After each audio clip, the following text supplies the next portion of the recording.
What do you want? Evidence? You want me to post the nudity in the Discord? I don't want to see your cock, dude.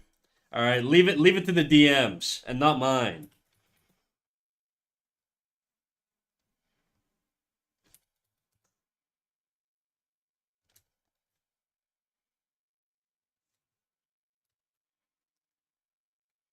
But I believe you, Coco. I believe you. Don't worry.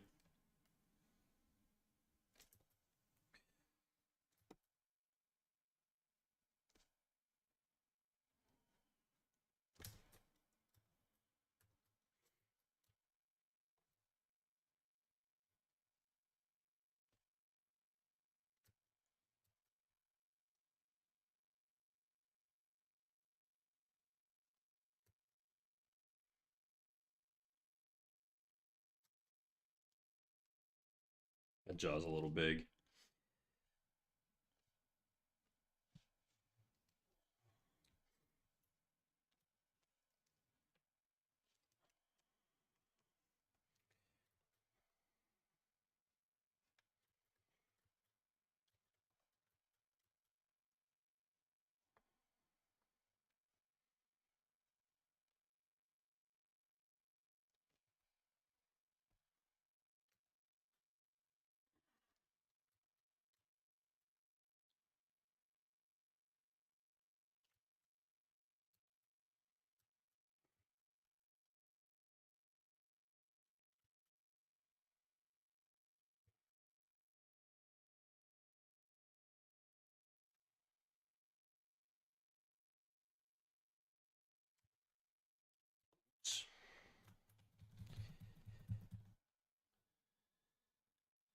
I'll give you the affirmation Snack won't give you. Thank you.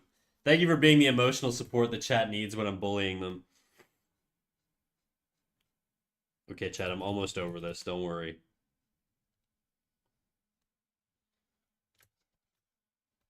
Okay, I'm over it.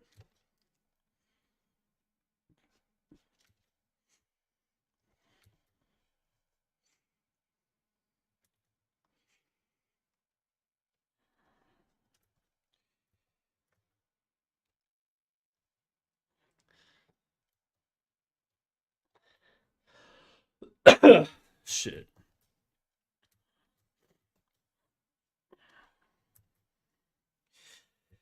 Chat, how you guys doing today? How's it? Do you guys have good Mondays? Do you guys have work like I do? Or do you guys get to live the life of freedom?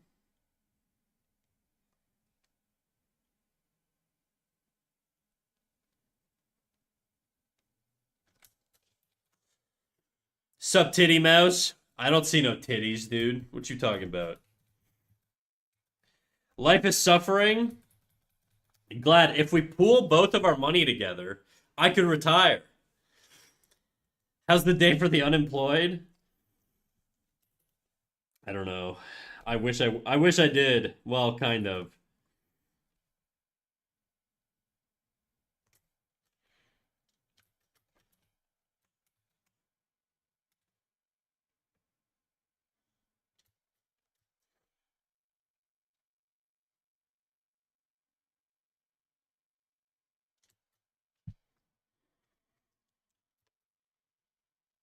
I always do my eyes really, really low for some reason.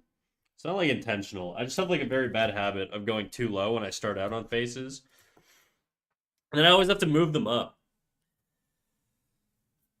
Let me fix that. Do it, jiggle. Oh, you know it'd be jiggling, dude. You know that shit jiggling. Here you go, dog. All for you.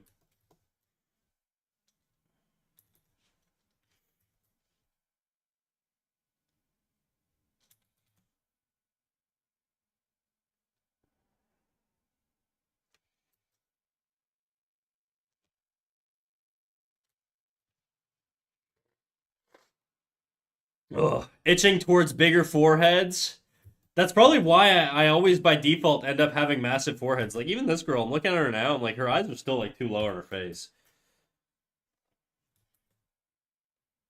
Just a little bit. Could also be the rotation on the head, I think could be a little bit better. I think it's closer to this side. I don't know. Actually, We're just gonna steal the reference, you know? I should have her looking down more. Let's curve the top lid.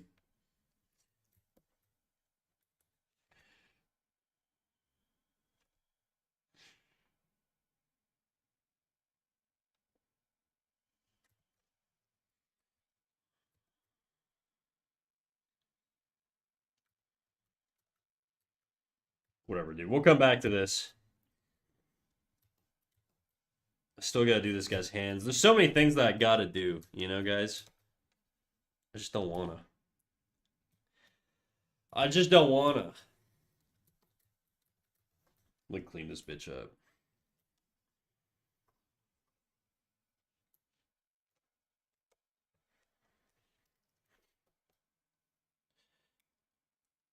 You want me to go into debt, Snack? So you want me to go into debt so Snack can steal it and retire? Yeah, dude. Guys, if any of you guys want to sacrifice your life for mine, I'm totally cool with that. I don't need to work anymore. I'm tired of it, quite frankly. I've been working since I was 14 years old, guys. I've had a job my entire life. I've been fired once, and it's from the job when I was 14 years old.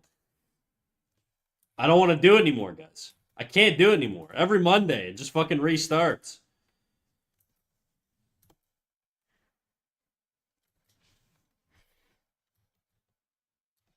I don't know what I want.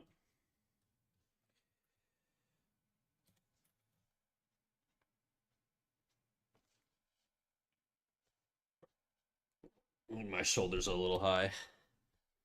Didn't you just have a long weekend or something? No, I had a long weekend last weekend, and then I got sick on Tuesday. So I guess I had like a short week technically, but that's because I was like dying in my living room all weekend or all week. Jisha says I decided not to work today, my made-up art streamer job. That sounds awesome. Oh, you mean you decided not to stream? Well, streaming's not a real job, though, you know? It's harder than a real job. It's the hardest job ever done. Everyone knows this.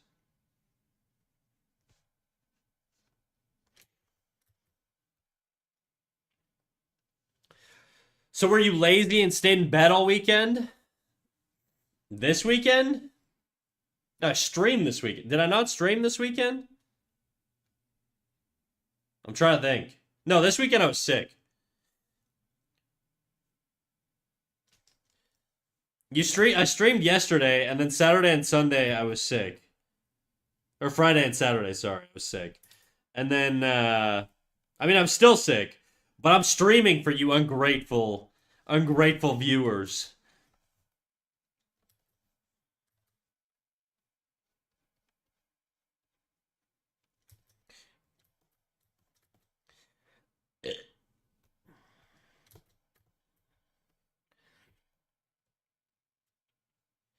I've also been employed most of my life, except for the past year specifically.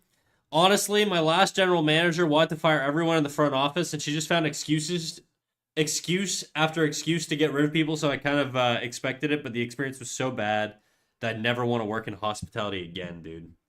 Damn. I don't think I've ever worked in like hospitality. I worked in like fast food. I worked at McDonald's. But I talk about that job fondly. I miss working at McDonald's. I thought it was sick. I'm probably one of the few people that actually enjoyed working at McDonald's.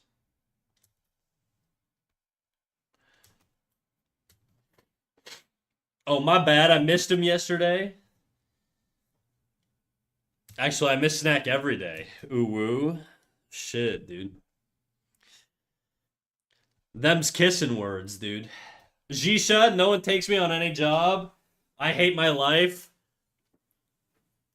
I feel like the thing is, like you're damned if you do, you're damned if you don't. You're either miserable because you're working, or you're miserable because you're unemployed. So, I guess it's just sort of like pick your poison type deal. Unless you can like just be like a forever live in your parents' place or whatever. If I was 20, that's what I'd do. Okay, but I'm 30, so it's a little sadder if I'm living in my mom's house. And not that it's sad that if you're living at your mom's house in your 30s, but I just think You have to at least be aiming for something for the most part if you're in that position. Like trying to sort of get back into the game, you know? I mean, I moved out of my dad's place when I was like 30, so can't talk too much shit.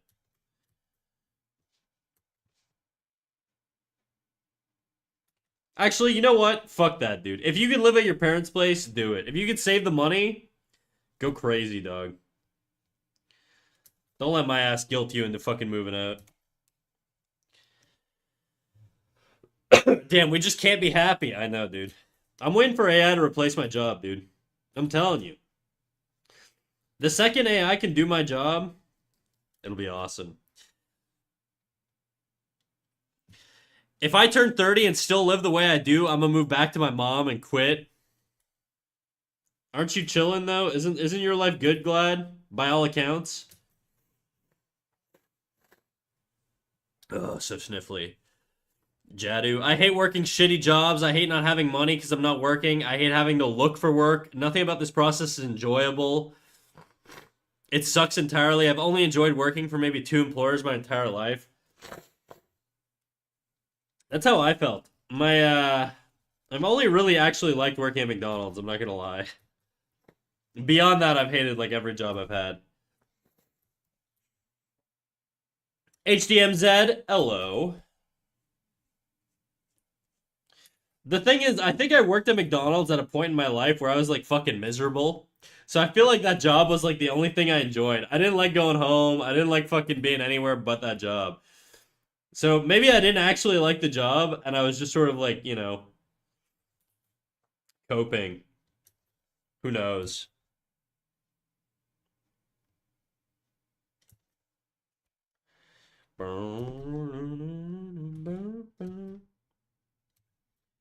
One dot world problems for me. Don't click on that, guys. She's sending you fucking viruses. Glad, stop trying to like poison my chat. Shisha, I'm living at my parents' place and it's not that good. There's this feeling of not moving forward with my life and not having money at all. Well, I would just say keep trying. Keep trying to get a job, keep trying to make independent choices and it'll come, dude. Life can change in a fraction of a second for the positive, okay? So, don't sweat it too much.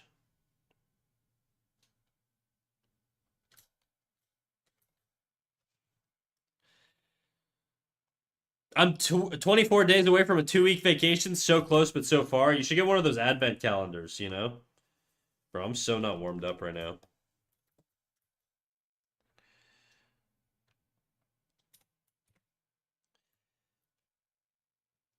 Catatumba, same.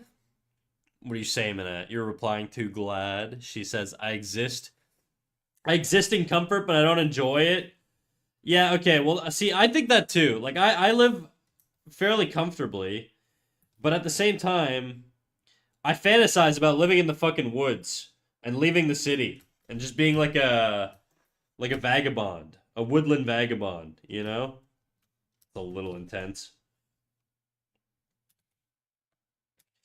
But then I think about it for a second and I'm like, "Oh, I don't drive." Okay? I don't want to live in the woods. I like internet. Like I would like to be in the woods with all the amenities of the city. But you can't really have both.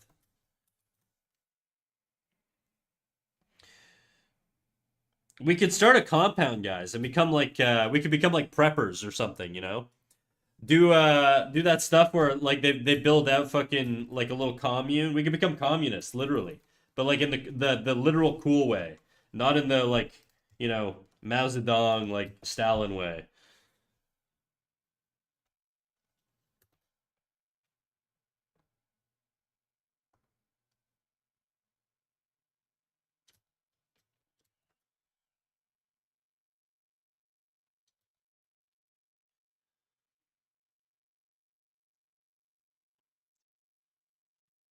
I've been feeling like I'm at the peak of my life for the past 3 years, and it can't get better, which makes me sad at the same time. That's kind of how I feel. I think basically like I'm at a level where the next point for me is basically to be like some sort of like manager of a team or some sort of executive, and I don't want to do either of those things. And because of that, I'm just kind of like content with where I am, but also not. So I don't know. That's life, I guess. What are you gonna do? Pat, how you doing over there on YouTube? Is it quiet? I've been meaning to try and like get some sort of music going on YouTube, like just some sort of like video game music or something, but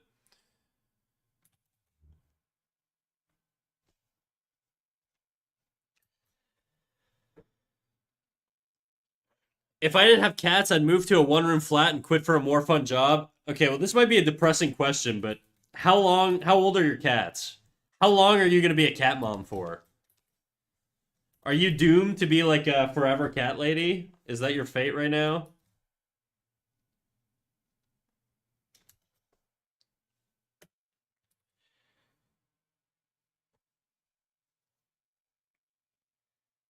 It's quiet out here. Yeah, it is very quiet over there on YouTube. Some people like it because some people think I have terrible music taste, Boba. But I think the party's over here usually. Granted, I will say there have been more and more people over on YouTube showing up. Now I'm thinking YouTube should start competing with the Twitch chat, dude. One day somebody's gonna be poking me on YouTube to answer Twitch messages because I keep ignoring Twitch. I know I do that already, but I mean I could do it a little bit better, you know? The oldest cat's over 30. Two of my cats are 6 years old. All right, well you're gonna be a cat lady forever, dude. I'm sorry to break it to you, but you all of your like most. I was gonna say fucking. I was gonna say something horrible, but I was like, no, that's bad. I was gonna be like, all of your developmental years as an adult are all gonna be spent in a litter box fueled home, and that's life, dude. That's life. You can leave them at your parents' place too. That's what parents are for abandoning pets. What layer did I do this shit on? Okay.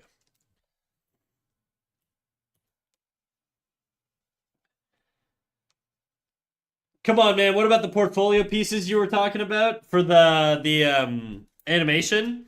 I'm gonna do that next weekend. I told you guys. I'm getting back to it next weekend. I promise, okay? Hold me to that. I just want a little week off, you know? This is my party week.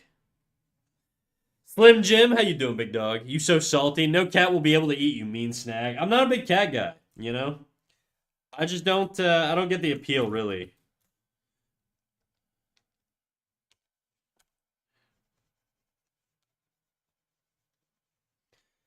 They're just not cool. They're not cool like dogs. You can also leave your kids at your parents. That way there's someone to play with the cats. Exactly. Glad you could just live like a bachelorette lifestyle forever. Just keep leaving things at your parents' place. Every time I go to my parents' place, they try and get me to bring a whole bunch of shit back. And I tell them, I'm like, look, I live in like a 700 square foot apartment. You live in like a freaking suburban home with multiple floors. Okay, I'm leaving it here. Shisha, I'm usually on Twitch today, but refusing Twitch is refusing to load, so here I am. Pat's also usually on Twitch, but they're chilling over there today. All good. Clip it and ship it, guys. You so salty. What are you clipping and shipping? What did I say? I'm giving advice on abandoning your kids. Is that what you're clipping?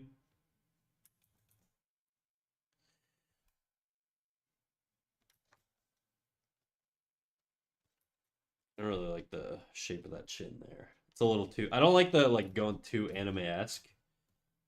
I like adding like a little chin dip, you know, little one of these, a little S curve for the chin. I just feel like it feels nicer, even if it's like super subtle. I just don't like dropping things down into a point. It just feels flat.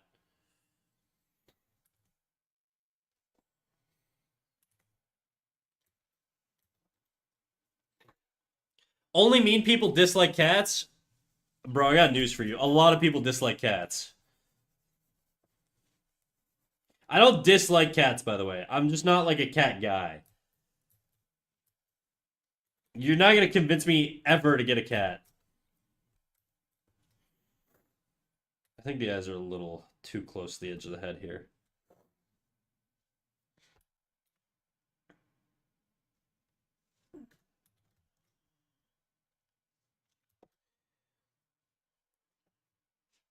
They're the most popular pet around. Yeah, I mean dogs are just base, dude. I don't know why you would ever get a cat over a dog. Dogs are a million times doper than cats. First of all, they love you, okay? Cats use you.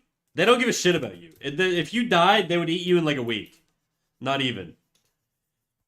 Okay? There are like statues in like cities dedicated to dogs who have waited for their owners their entire lives after their owners died, okay? Show me one statue of a cat that's done that. I rest my case.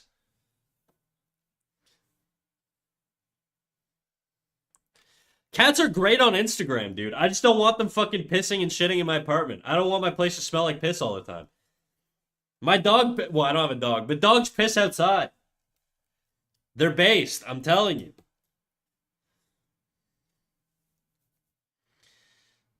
The moment they got rid of cats, the plagues happened. Well, you know what? We already had our plague. It was like 2 years ago or whatever, 3 years, or I guess 5 at this point.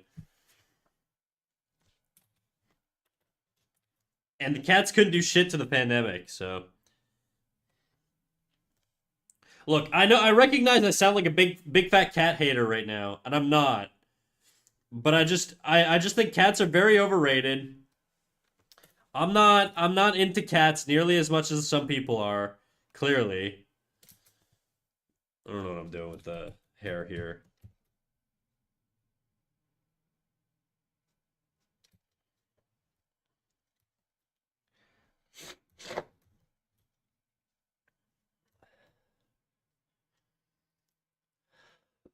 Cats have become too popular since the internet was invented. They're literally everywhere. Everyone's cuddling them. I really think that. I think cats became way more popular after the internet became like a thing. Then again, I don't really remember life before the internet. Kind of. I mean, I kind of do, but I kind of don't. I'm 31, so I've definitely lived without internet, but only for like my childhood and then my early teenage years. Facebook came out when I was 13, okay? I didn't even have my first cell phone until I was like 16. I'm afraid of cars, cats, you mean? Really? You're afraid of cats? You're somebody that I would expect to actually really be into cats. 31, damn, you pushing it? Yeah, dude, I'm expired goods. I'm all fucking dried up. It's over for me, guys. I fart dust, okay? I piss about 20 times a stream. You guys know this.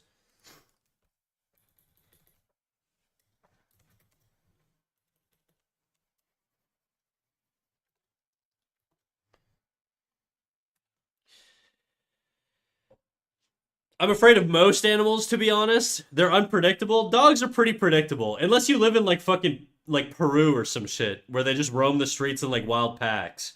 But I think if I see a golden doodle, I could predict it. I think I could put my money down and predict most golden doodles. Maybe not. Maybe there's like one psycho golden doodle, but there's some dogs where I'm just like not threatened at all.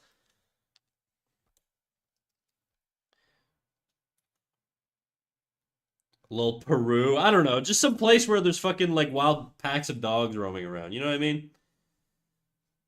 Nothing against Peru. I don't even. Maybe they don't have wild dogs, but I don't want to do an elf girl. Actually, I was like being too inspired by this.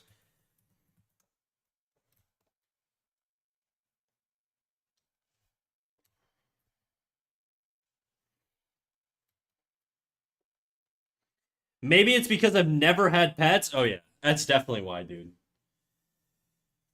Nah, you not old till you 60. I can't retire until I'm 65, guys. Doesn't that suck? That's why I gotta get rich first. It's the only move I got.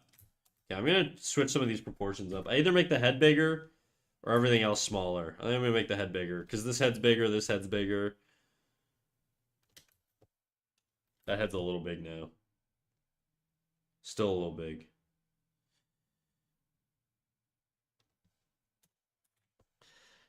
You're 31. You missed out on the cult of Sid Vicious. You missed out on the cult of Kurt Cobain.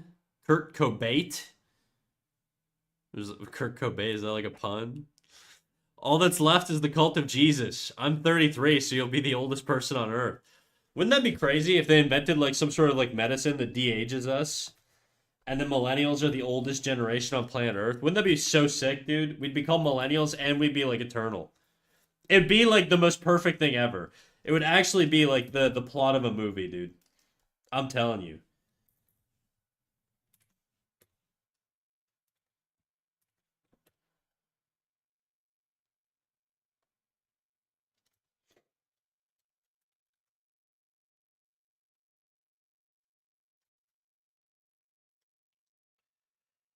In Belarus, we have wild dogs, but they're fine. Maybe a bit scary at night, but they're all eel and afraid of humans.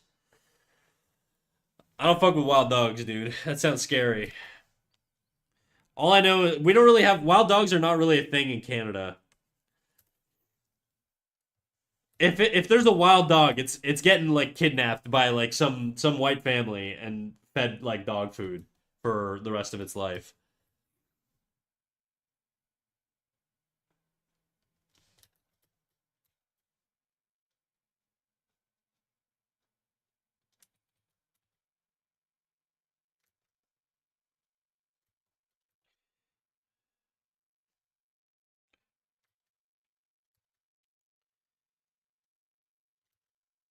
I have really bad heartburn right now, guys. Before stream, I like sprinted to my nearest like Shoppers Drug Mart and I bought 2 cans of Chef Boyardee and I just ate them as fast as I could and I have heartburn. I just need something fast before stream. I don't have any groceries. I've been sick, so apparently the wild dogs in Turkey are actually very friendly and popular. Well, that sounds nice. All I'm saying, guys, dogs are the superior animal. That's all I'm saying. Okay? And everybody knows I'm right. My heart burns for you too, snack. Thanks. Ooh, actually, BRB dude, I have like Tums. I'm gonna go get a little Tum. Well, actually, when's the next ad? I might just run it while I'm gorging myself on medication. Next ad's in 10 minutes and I'm not gonna be that long. I'll be back.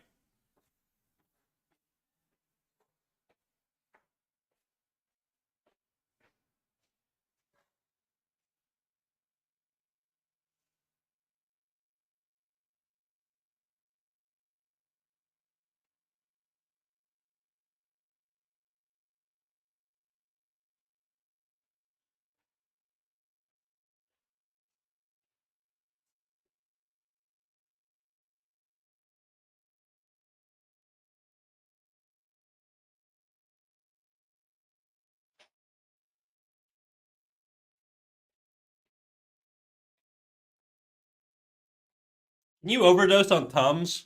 I just like shoved 2 in my mouth, but I don't even know if there's a dosage on those things. I'd never take Tums ever, so I may just kill myself. If I start like, guys, if I ever start foaming or like you just hear me like slam my head into my like desk and fall on the ground and like you just hear like a big thump and then nothing, message my buddy Toothpaste. He doesn't live far. He can save my life. Okay? He's my only hope.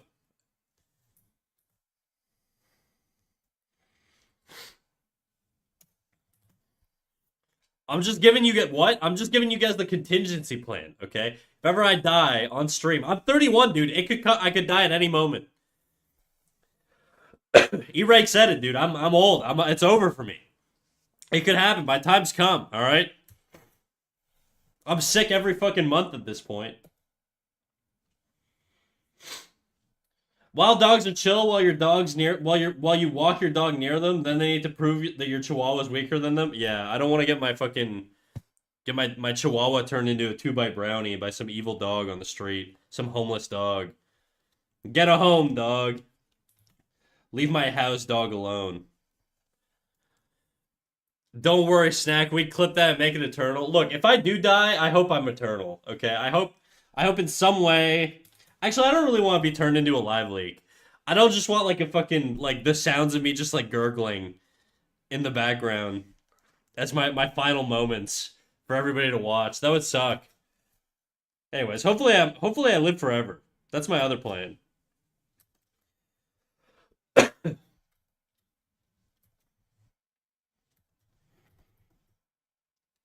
My proportions are a little fucking weird on this. Okay, let me.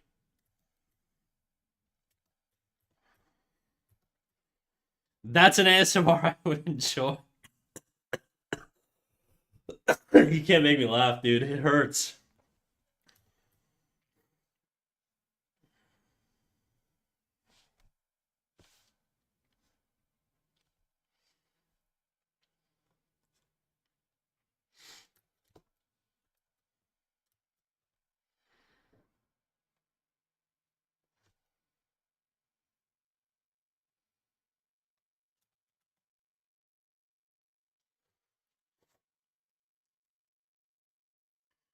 As long as someone remembers you, you live eternally. You don't want your voice to like you don't want your AI voice to be used for ads long after you've passed.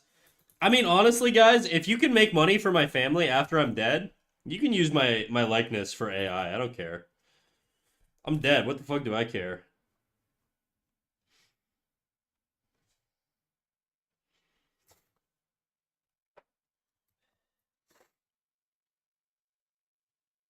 Would you want someone to wear you as a ring and use you to propose? How would you even turn me into a ring? I think I'd be a better leather jacket. I do you think I have enough? I probably have enough skin to be turned into like a leather jacket.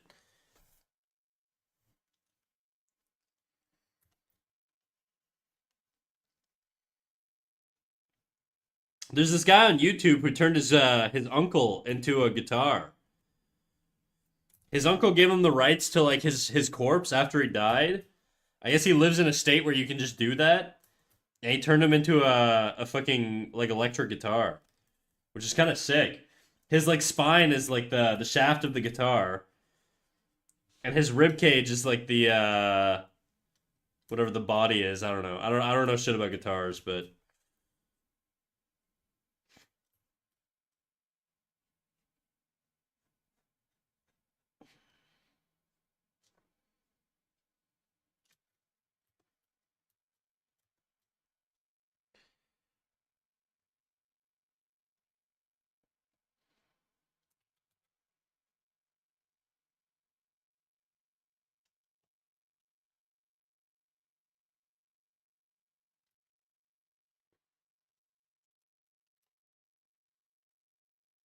I saw the bone guitar. I wonder how it sounds. Acoustic's probably bad. Well, I think it's electric, so I don't think you have to worry about that too much, but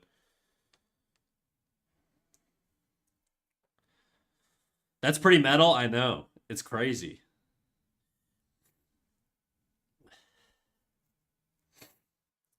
Jadu, that'd be dope as long as they take the ring off while they bone. So no cock ring in your future, I see. It doesn't have to be a person you know.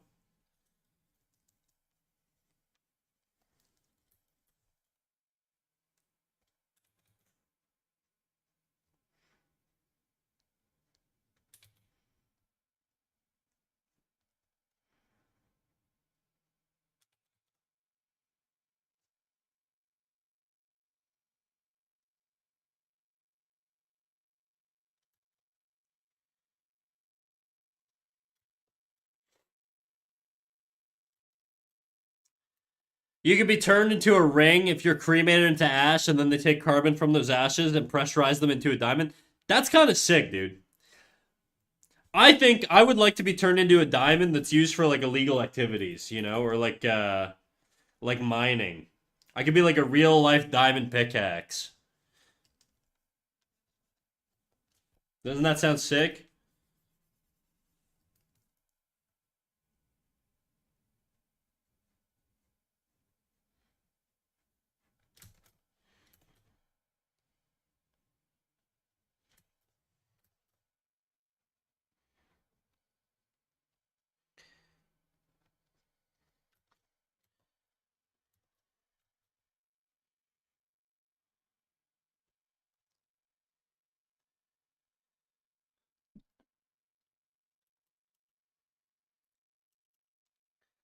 No, I just don't want to be cucked in the afterlife. If someone I'm related, if it's someone I'm related to, I don't want to watch that. If it's someone I don't know, it's just porn. You don't think you're gonna be like frolicking in heaven with like your with like every pet that's ever like you've ever owned, and just like hanging out with like Jesus and just drinking wine out of golden chalices or whatever? Or I don't know, if you have a different religion, then maybe you believe something else, but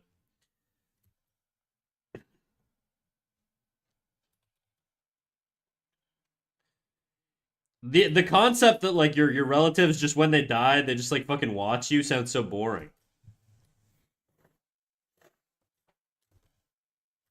I don't want my grandma to watch me gooning, dude. All right, leave me alone, grandma.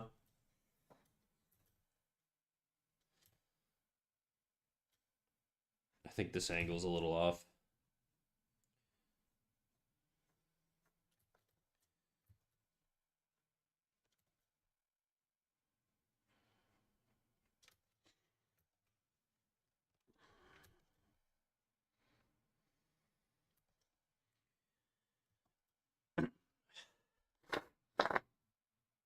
That's why reincarnation's more fun.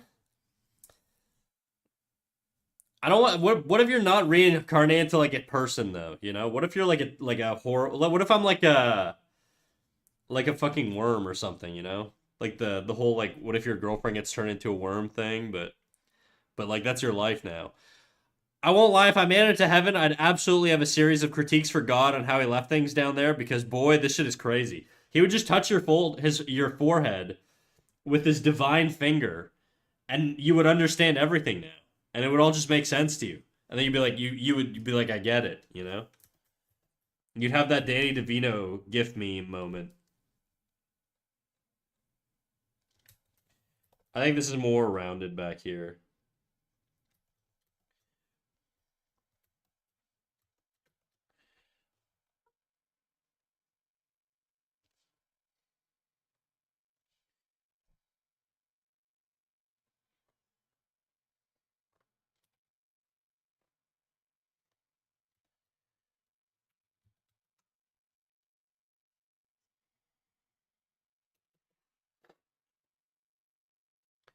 That's why I prefer the empty void. No, I don't want that. I'm hoping religion's real. I don't buy it. You know, I'm not a religious person, but it would be nice if it were real.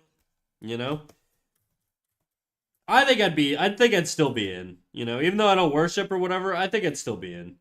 They know I'm one of the good ones.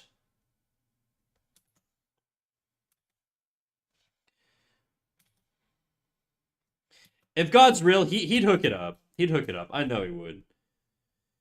He'd be like, "Look, you're stubborn, man, but we need you.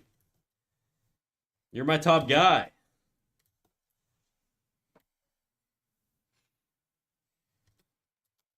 And I'd be like, "Amen."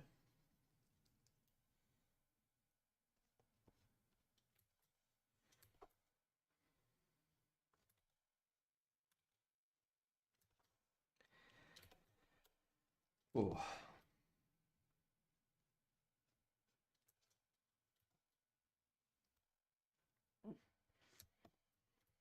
All right, foot time.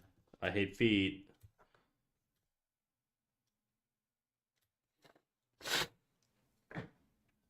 In an ideal universe, I'd like to have a spirit or soul or whatever travel to a parallel universe and fuse with the living version of me there so that we can evolve we can so that we evolving into a great being of some kind.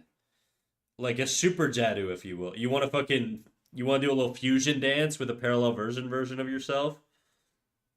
That's crazy. I feel like that'd be icky, dude. I don't want to like mix with like the fucking evil version of myself or like just like another version of me.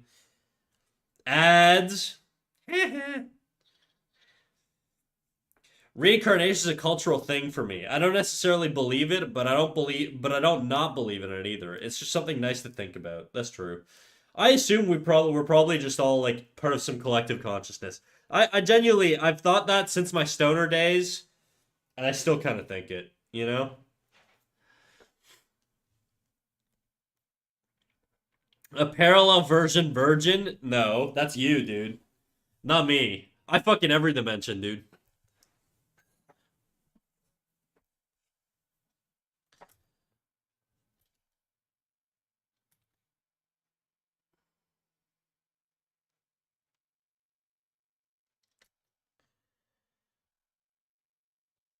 That's what you said. No, it isn't. I said version.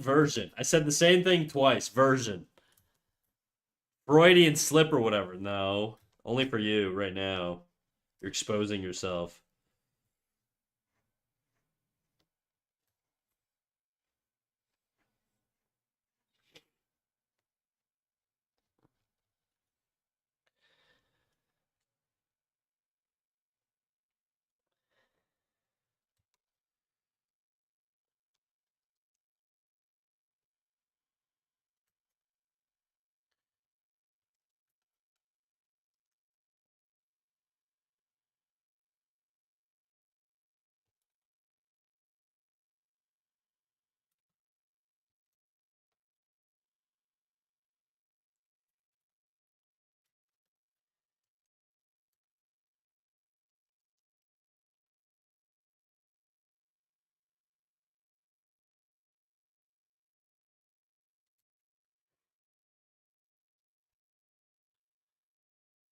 So you're just having a stroke? I wasn't having a stroke.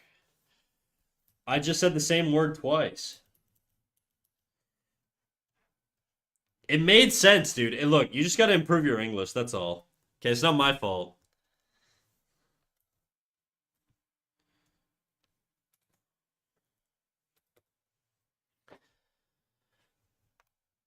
Honestly, as someone who took a significant amount of time to learn how to be good at sex, I'd like to transfer that information to someone else after I die so that they're just natural at it. How do you practice that? I hope like with a partner. My image right now is there's this like one Instagram like image of like a guy who's like air humping on like a fucking workout bench. And that's why I sort of imagine when you say you're practicing like sex. Cause otherwise, yeah, dude, I mean, practice away, dude. We love practicing.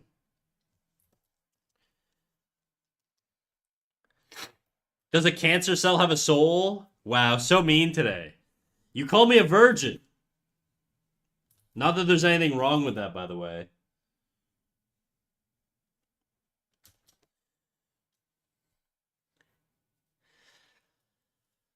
And we back. Hi, Snack. Hi, Coco.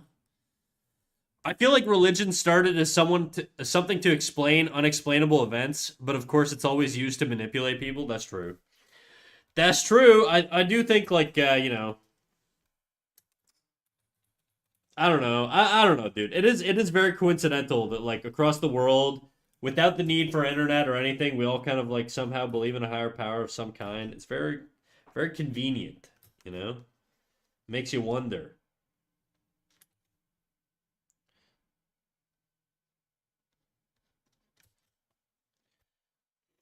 This leg feels very stiff.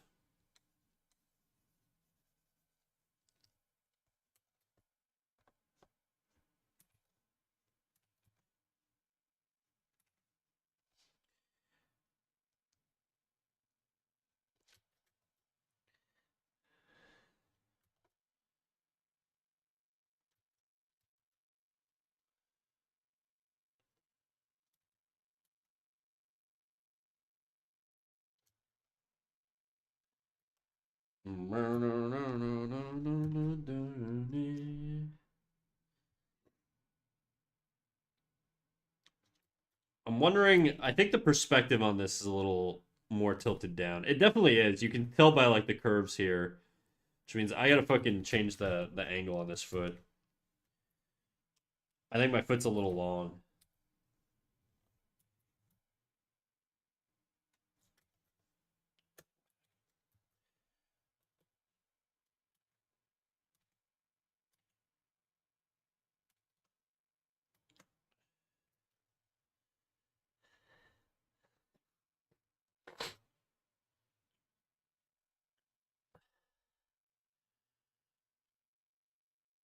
It does, and it's called I shall stop or I will get banned.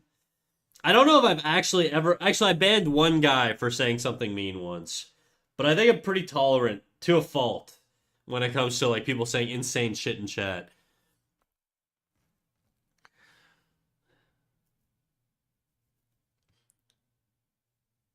If you were gonna make like a baby joke, that's okay. A little dark, but it's okay. Well, it reproduces. It's phylogenetically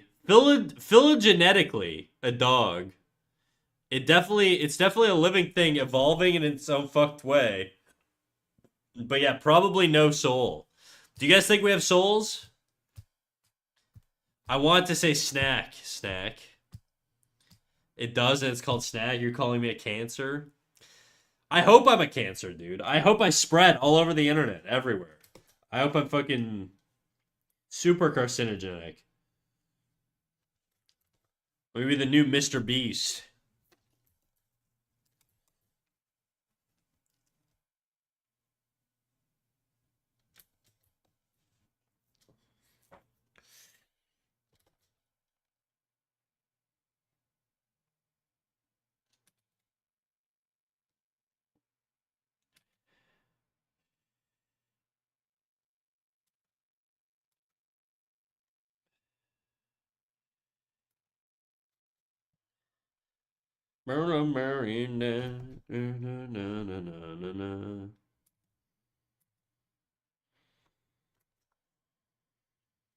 This still feels really weird. My angle's off on the leg, I think.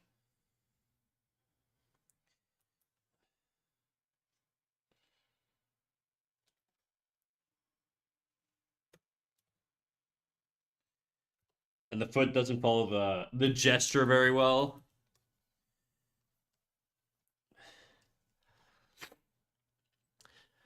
No, it was more me looking at the biology of it than some sort of the psychology of what's pleasurable. I found a partner and tested a lot of the stuff out. It was very informative, but then I realized that the partner was a terrible person and just being good at sex. And just being good at sex is not a solid basis to have a relationship on. That is very true. It's not quite enough. And it's always something you can get better on. So even if your sex sucks, you can always improve it, okay? But you can't change a bad personality. Bold of you to assume I have an opportunity to use this sex knowledge. You're not fucking, dude. You didn't ban me, so you're pretty tolerant. That's right. I'm sure I've warned you at some point. I lose track of that stuff, though. Lucky for you guys.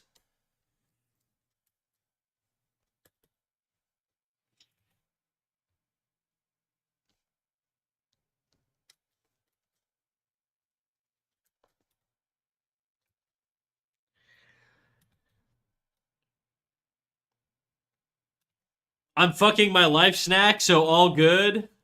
Sometimes you guys say stuff like this, and I genuinely feel bad. I genuinely feel concerned. You know what I mean? Why are you fucking up your life, KitKat? Don't do that. I believe in you. You're a smart dude. You know. Jokes aside, I genuinely think you're a well informed person. You know, you're obviously you're willing to challenge things and stuff like that. I think you've got a lot to contribute, and I believe in you, dude. Just because things are rough now, you can always find a way. Cancer is only good at spreading in one organism. It can't really spread. Well, so long as my organism is money, and I'm the cancer of money, and I spread every dollar. That doesn't make sense. Whatever. Banning is hard though. You feel bad for it unless they're super insane. I mean, I would if it was one of you guys. Like if it's a regular, I'm not just gonna like fucking ban hammer them instantly. Now, if it's a rando, I don't really give a fuck.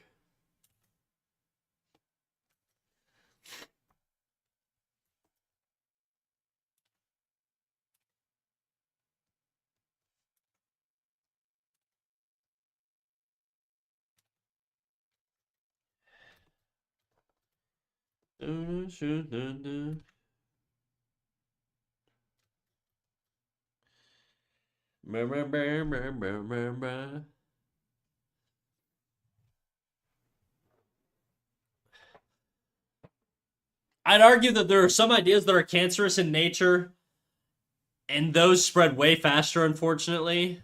Yeah, that's true. Nature's very weird. It's hard to predict sort of what succeeds and what doesn't. Hi, over on YouTube. Hi, hello. How you doing, big dog?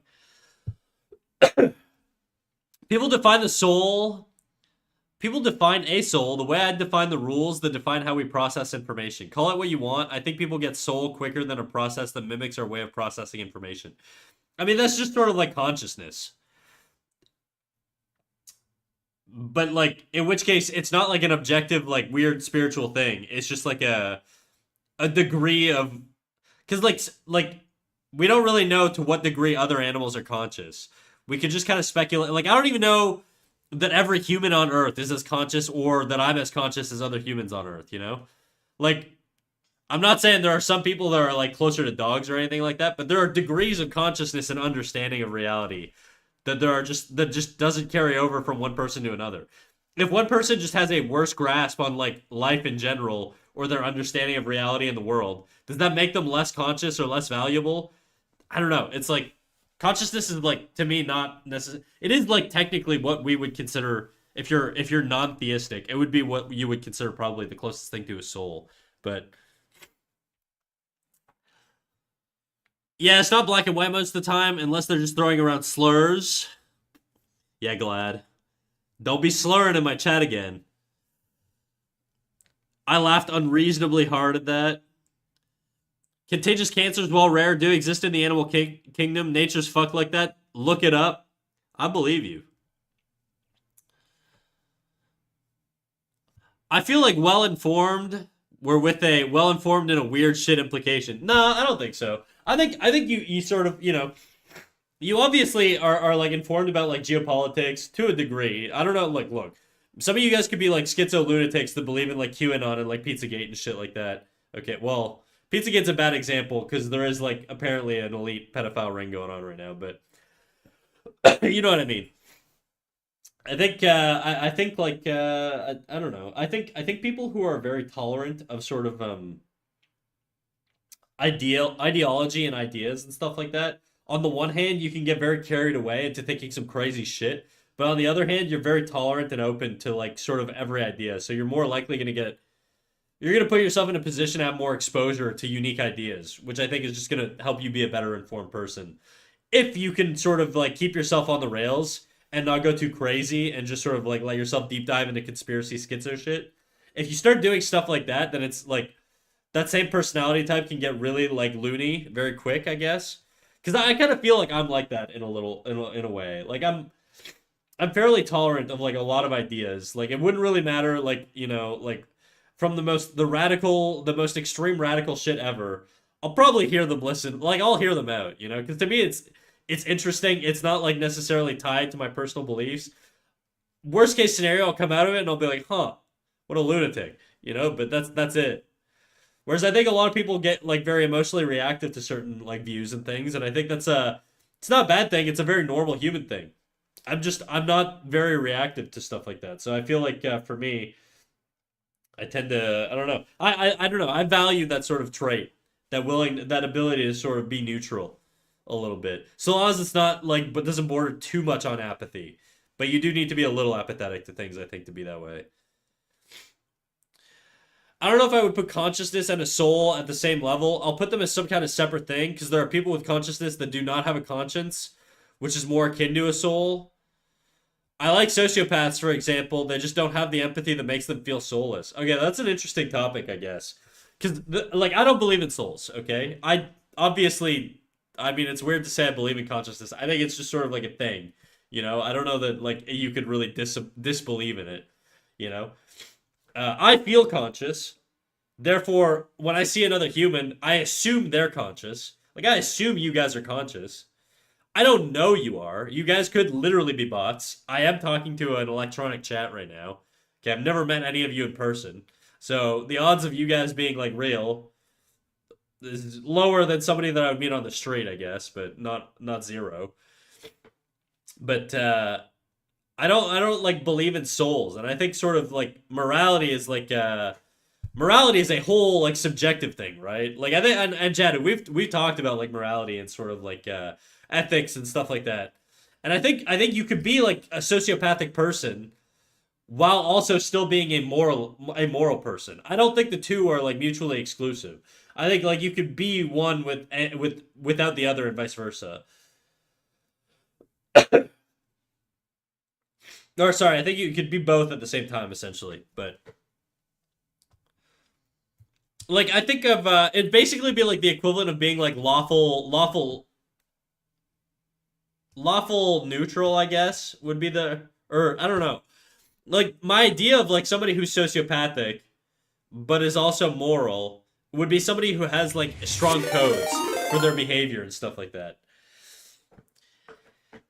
KMCK, how you doing, big dog? What you getting up to today, huh? Thank you for the raid. You raid little old me? Shit.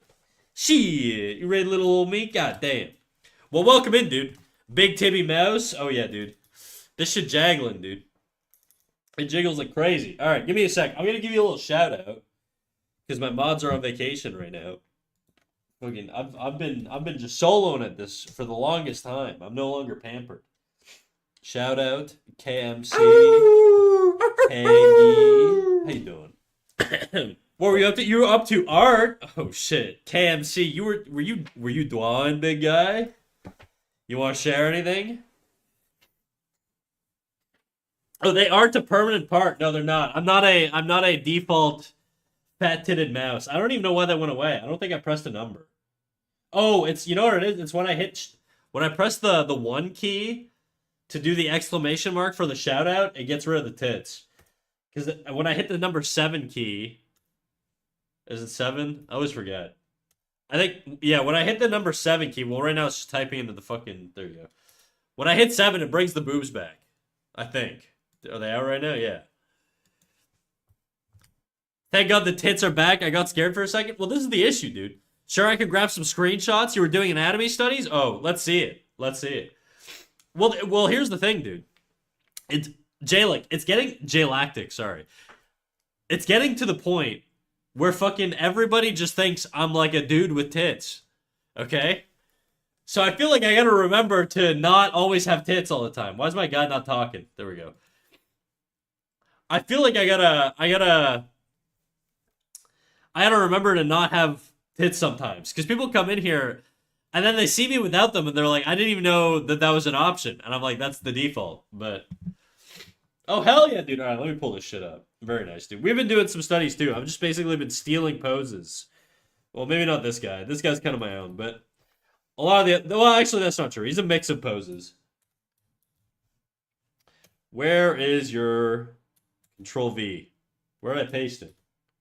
The fuck? I swear to God, I copied it. Where am I posting this right now? Copy image. Guys, we were having, before you guys showed up, let me, some of these are in different orientations. Check these out, dude. These are KMC's anatomy studies. The human torso is a bitch, dude. This is a very complex pose. Got a little self-suck going on. Very nice. Sorry for the long Discord link. It's all good, dude.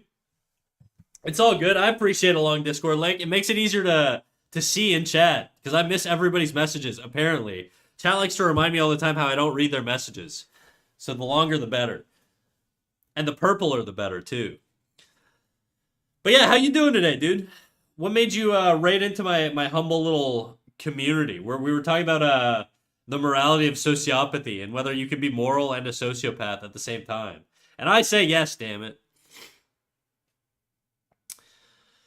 It's because your tits are too cheap, Snack. I know, I'm a fucking cheap whore, dude. I gotta put them away, though. I've been spoiling you guys too much.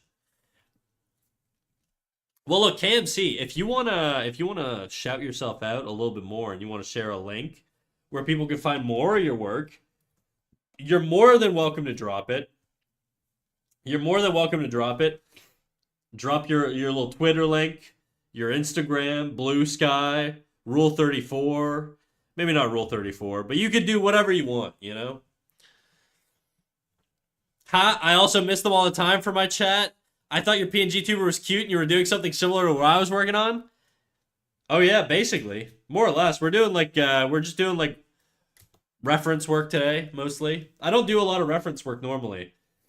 I'll give you guys a little tour. Normally we're doing I don't know, stuff like this.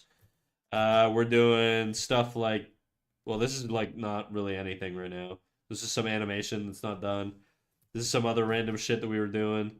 Other random shit from the past. These are all past drawings, but I leave them up just because they're nice to show off whenever new people come in, just so that they know what we're all about. And right now we're just doing sort of little anime-esque people or whatever. We got an Instagram link? Hell yeah, dude.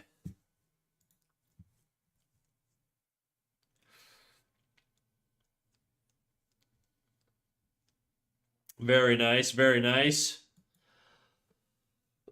Well, look, KMC, if you gotta take off, you gotta go do your thing, do whatever you want.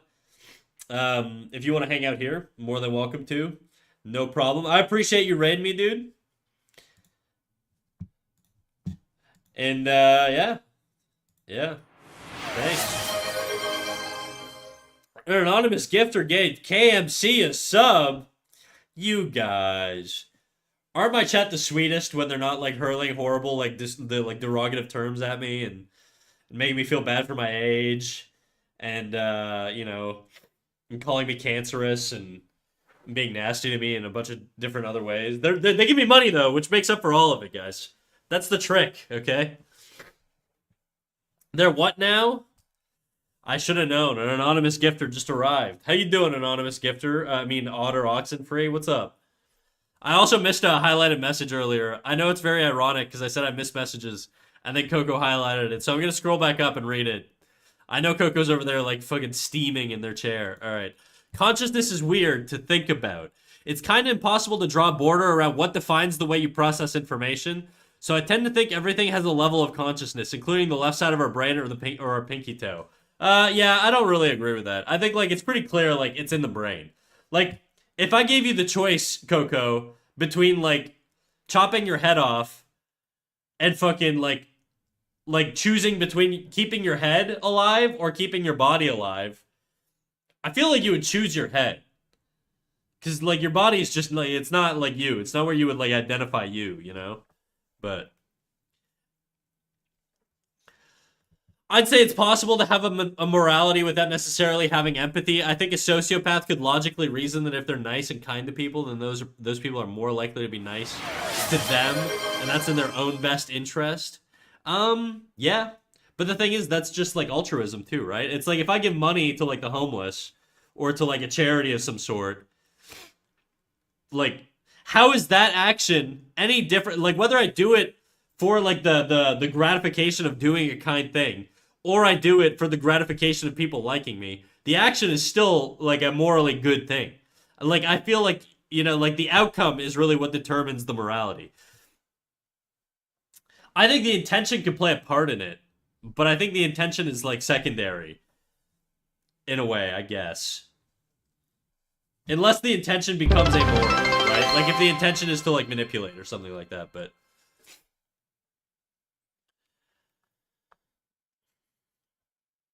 sweet then sour. Yes, sir. I don't know what we're referencing there, but thanks, dude. I do need to run and make dinner, but it was nice meeting you. Hope you have a stream. Hope to see a stream again soon, and I'll raid again for sure. And thank you for the sub. Appreciate it. All right, peace out, big dog. I appreciate the raid. Thank you for coming in. Have a good dinner.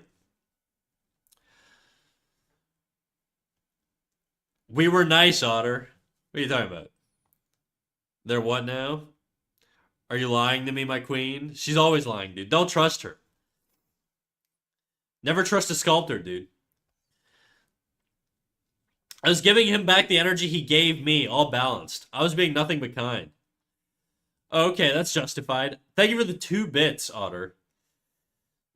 Sugar mama, dude. God damn. All right, I gotta change my headphones. My little AI lady in my earbuds is fucking driving me crazy, telling me my battery's low. So I gotta put my headphones on. Even though I'm having a fantastic hair day today, I really don't want to put my headphones on. For whatever reason, the day I work from home, my hair is just like fucking, just on another level, dude. But anyways, I gotta destroy it with my headphones. So let me figure this shit out.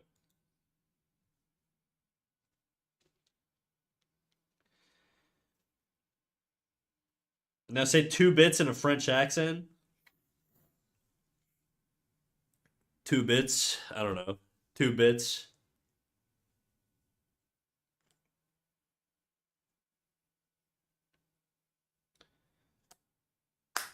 I don't know how to say it in a French accent. What song is this? Oh, my thing's not up, is it? Why is my little widget not up?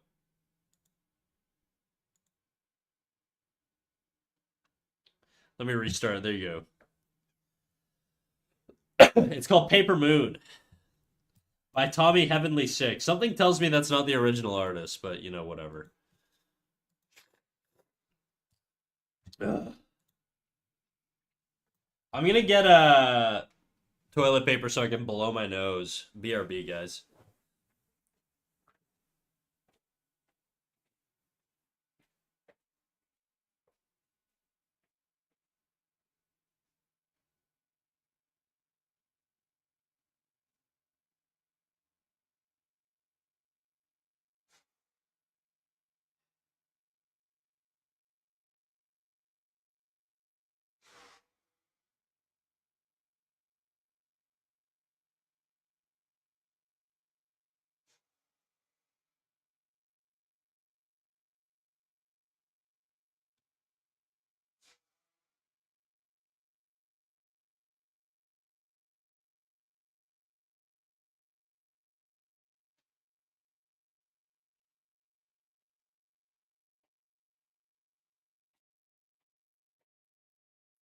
I'm at the point in my cold where I literally just have like an endless amount of snot.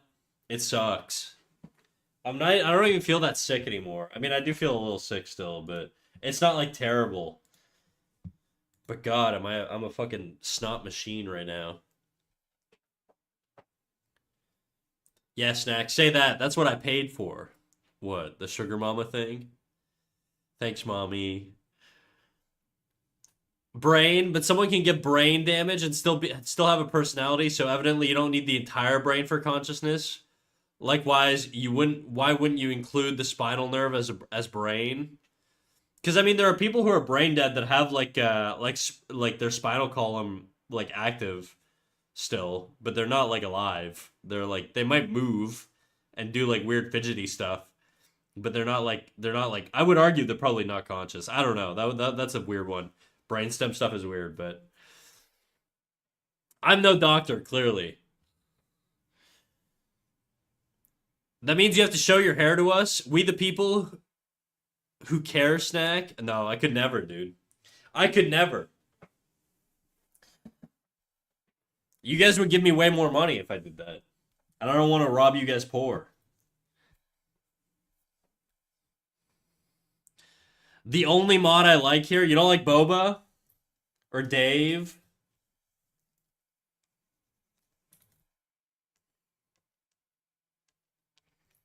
Okay, I'm gonna move KMC stuff. We're gonna move it up here.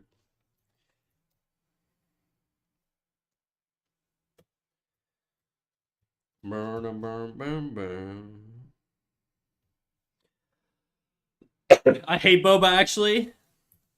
Base, dude.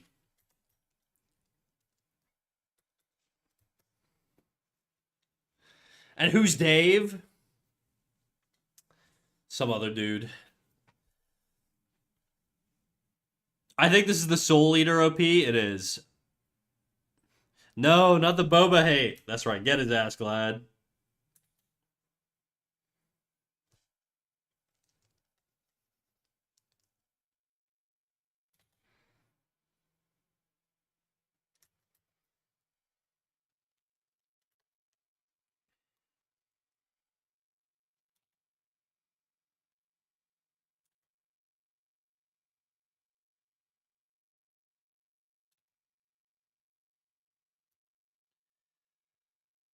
Wow, down Dave ain't here, but we will not tolerate such disgrace. Down under Dave, down bad Dave.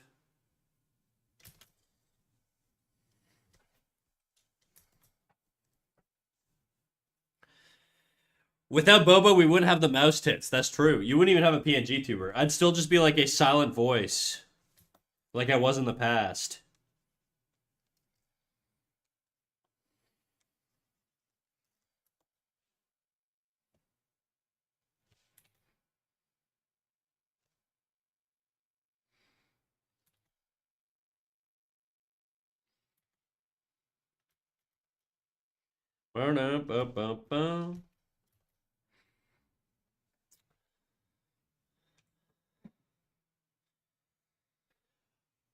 Dick Riders alert. Yeah, get him, Kit Kat.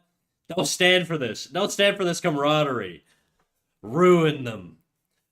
I think trying to define the boundaries of what consciousness is going to always have issues initially. Like if you're able to put someone's brain into someone else's body, would they still have the same consciousness?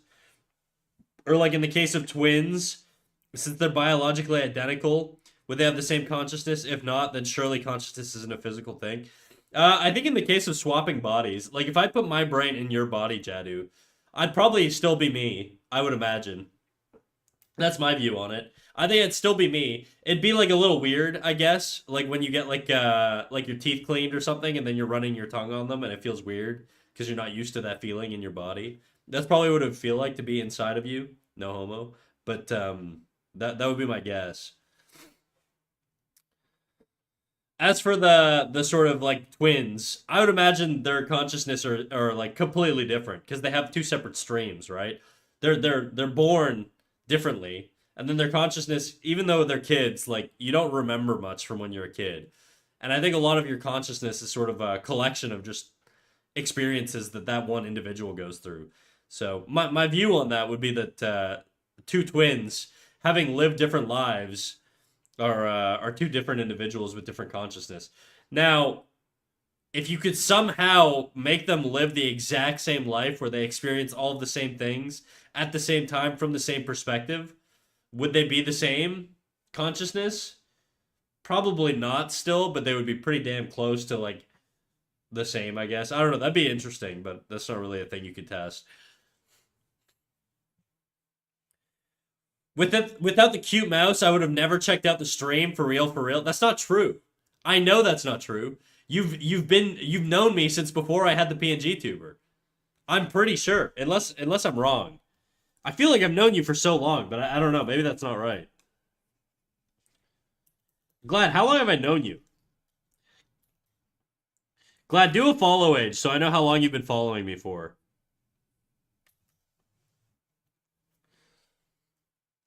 No, Snack, no. 6 months, 29 days? I guess you've actually only known me since I've had a PNG tuber. Damn, guys. She only likes me for the PNG tuber. That's fucked up. Before that, literally, basically then is when I got the PNG tuber. Before that, I was like just a voice on the internet.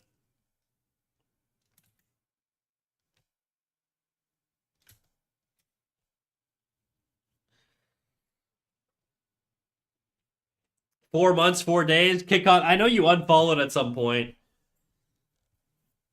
Or I think you were like one of those dudes who was like, you were here somehow every week, but you weren't following me at all. So I know KitKat's been here longer. Maybe I'm tripping though. I don't know. Time flies. Snack be fantasizing long-term friendships. Very sad. Tragic. It is true.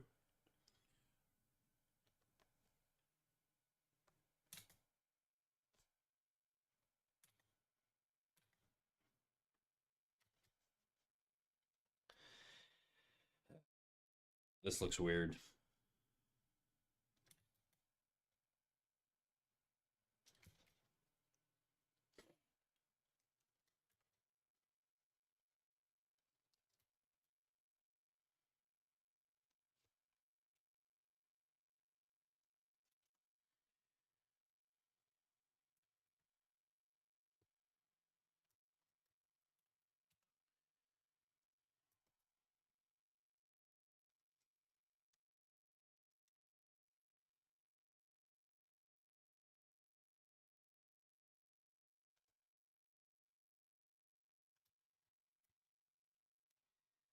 I don't like the way this shoulder looks. I don't really know how to fix it though.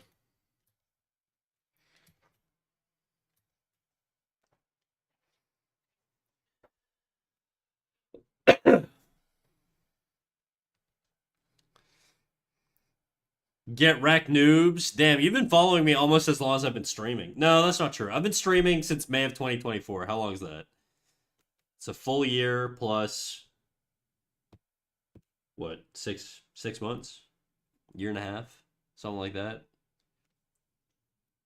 No, year and 8 months.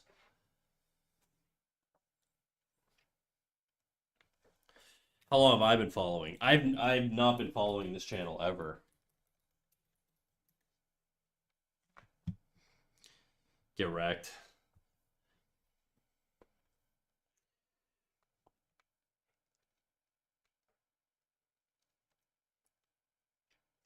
Two months, 23 hours, and 49 minutes. Okay, now the real test, guys. What's the command to see watch time? Because that's how you really prove if you're a real fan, dude.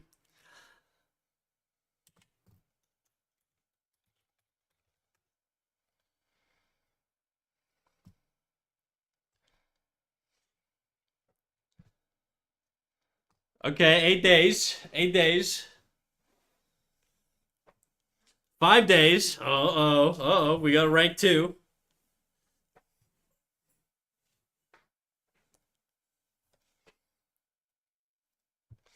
Now remember, guys, this is like collective time. So this is like I only stream for 4-hour bundles or whatever, so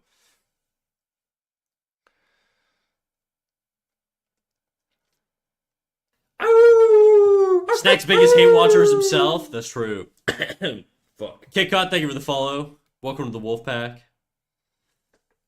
Just reset his follow age. We're never gonna know how long this guy's actually been following me for. I feel like it's been almost a year, but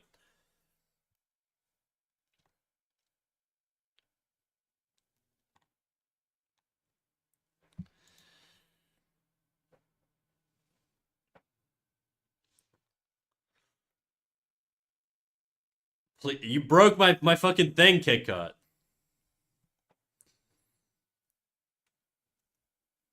Oh shit, that's true, Coco. You got 2 accounts. Jadu got the 3 days. 1 day, 15 hours. Fucked up, dude. I thought we were tighter than that. There you go. That's what I'm talking about, dude. And keep in mind, Sid and Jadu are pretty new guys. They're pretty new.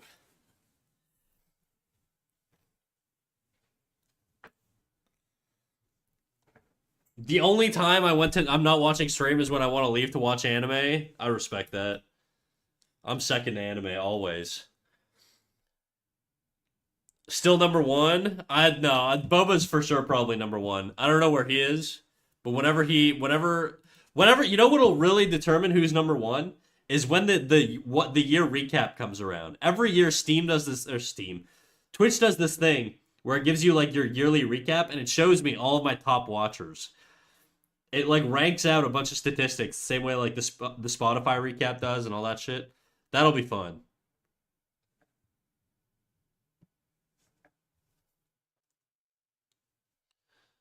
I still think Boba's going to be number one. He was number one last year. I get the feeling he'll be number one this year also, but he's just here a lot, or at least he was most of the year.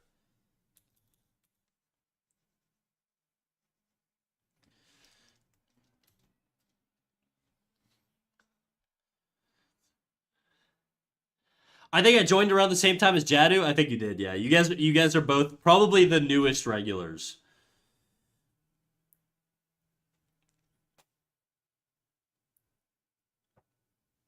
I have stream open while I stream and I play League, so it's kind of easy.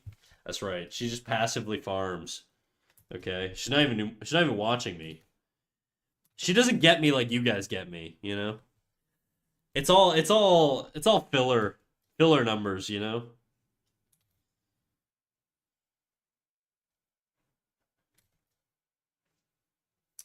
I remember checking this one small streamer every day and would just write follow age, watch time in their chat, and leave. And it was always like Zero that's just bullying this guy on Twitch. Time to DDoS every other chatter so I can climb up the ranks. Hell yeah, dude. You're gonna fuck with my viewers though. Fuck with my my CCV, my concurrence. It's my most important metric. I raid you, ungrateful. I raid your ass too. All right, a lot. You're welcome.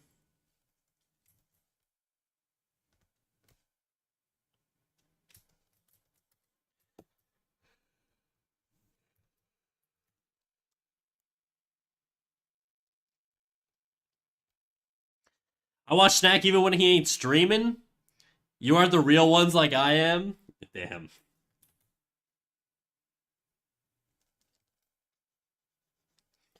Is it weird watching me with no music in the background?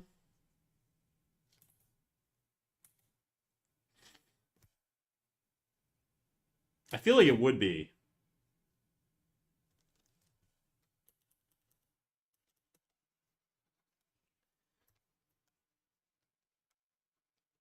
Shoulder still feels like very weird.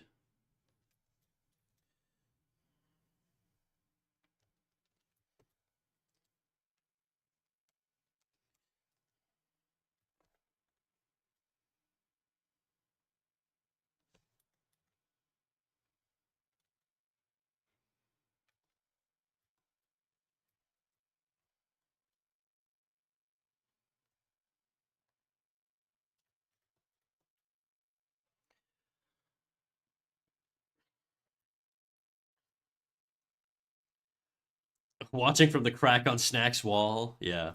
Somebody used to tell me that they would scale my balcony and watch me. That's commitment, dude.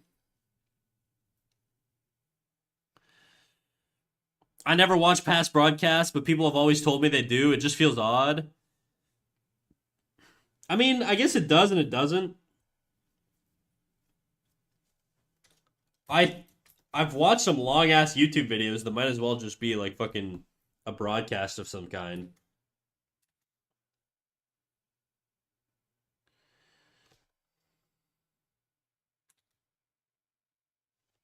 What the hell? My phone's ringing. Spam caller. Fuck you.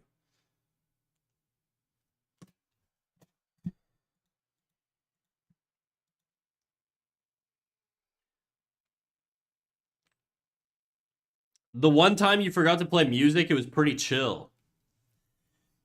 It feels well. I didn't forget to. I was playing music. You guys just weren't hearing it. It was just me hearing it, which is insane.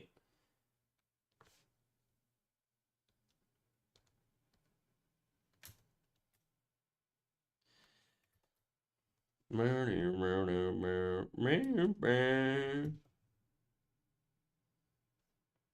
arms are too long. I did the arms too long.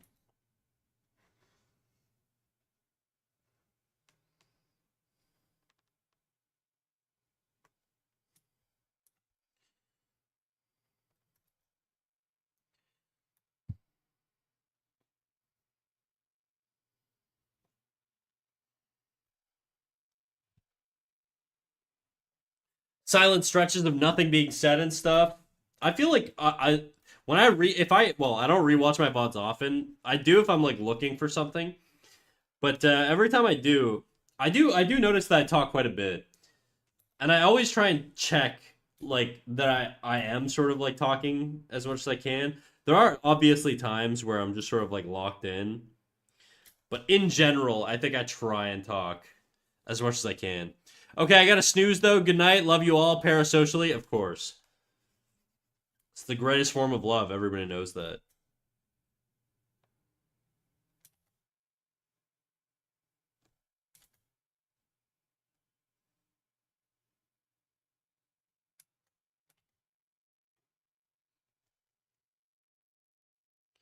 I just redrew the arms just as long, dude. Why am I doing this?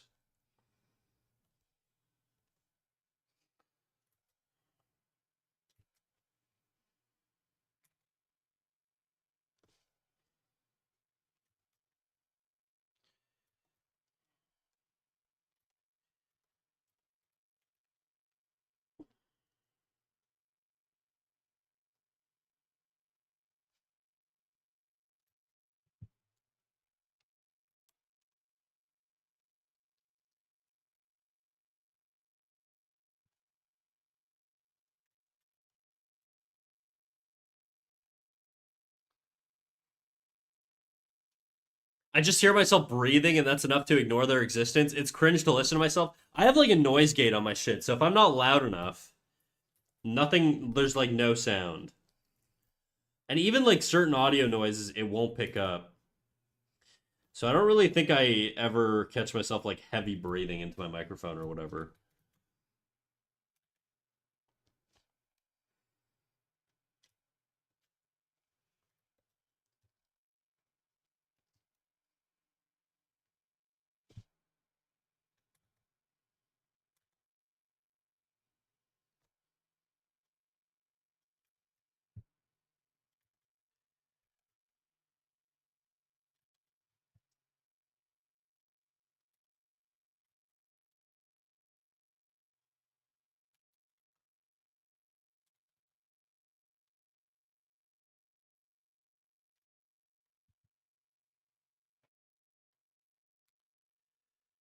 Do you feel like there's a lot of parasocial relationships towards you as a streamer? I know there always will be some parasocial feelings, but I mean the kind that you feel like, whoa, too much. No, not really. I don't think so. I don't think I've had any like really, really horrible experiences.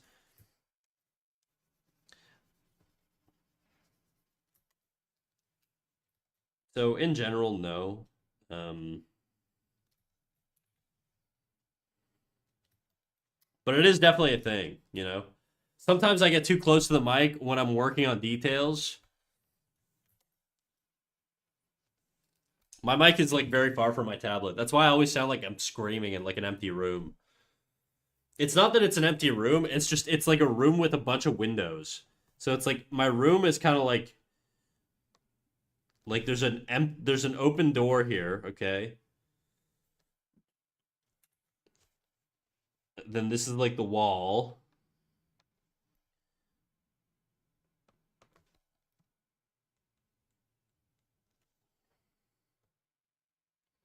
Like this is all empty space here, okay? Because this goes into my living room. There's a sliding door here, so it's one of the like weird like sliding doors or whatever. It's mounted to the ceiling, so you wouldn't actually see the top here, but just to illustrate it. And then there's a closet like here.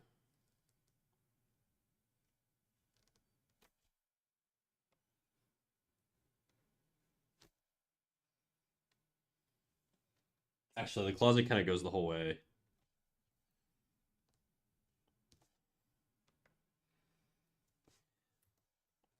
And then these are all windows. This is just like window, window, just like floor to ceiling windows the whole way through. And then my desk is like right here.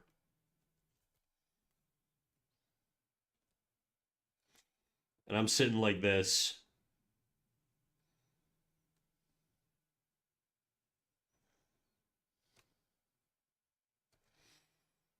with my tablet, my monitor. My computer's like down here. This is my room. And then there's a giant squat rack behind me here.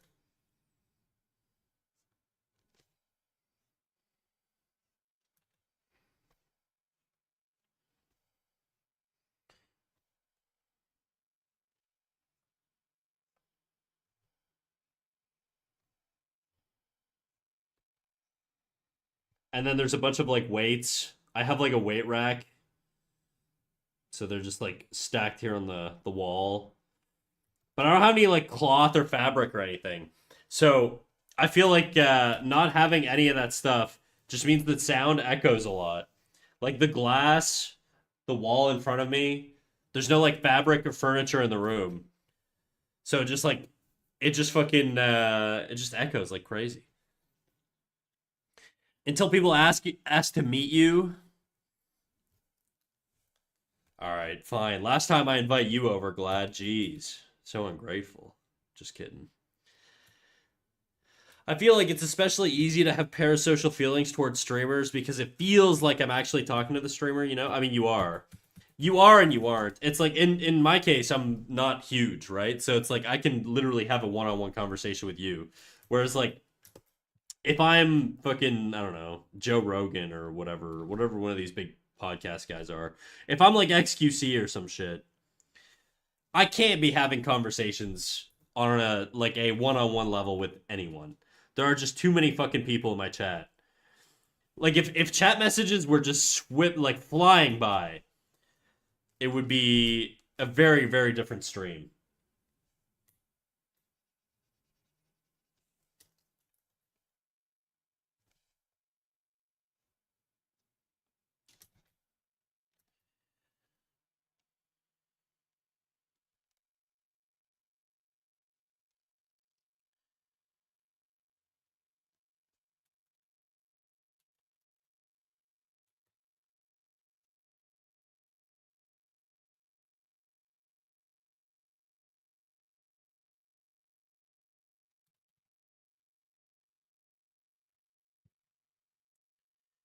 I want her to look like more happy. I feel like every girl I do just looks so fucking done with everything, dude.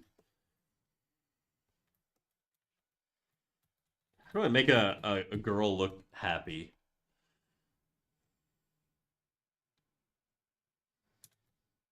I don't want her to look like insane though.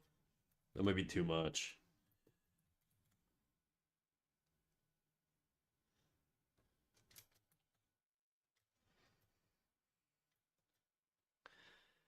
No, no, just people saying I should go to TwitchCon and stuff, or like I live in X city. If you're going to a concert too, try to be more vague about the stuff I go to now.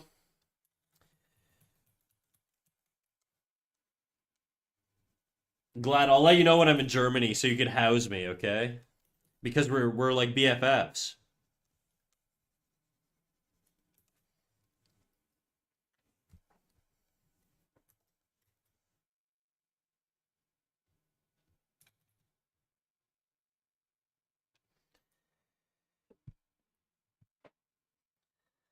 I mean, I've met people I found over Twitch. It's usually just other streamers though. You can do to my cats, sure. Huh? You can die to my cats? Yeah, I just need you to deep clean your entire apartment before I come over.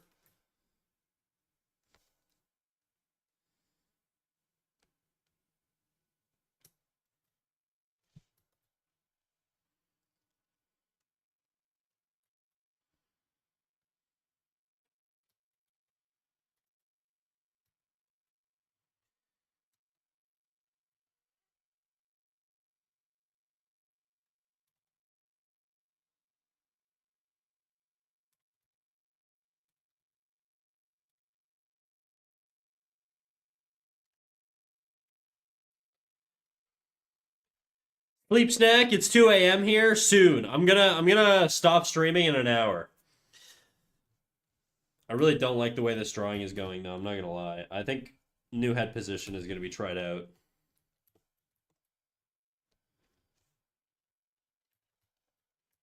Maybe something like that.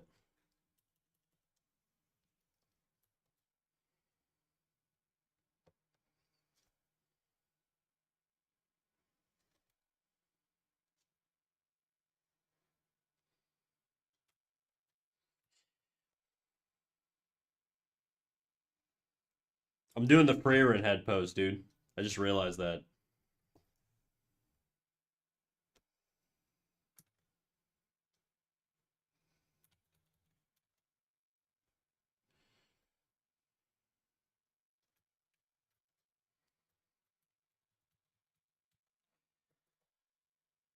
Coffee nut cream. Did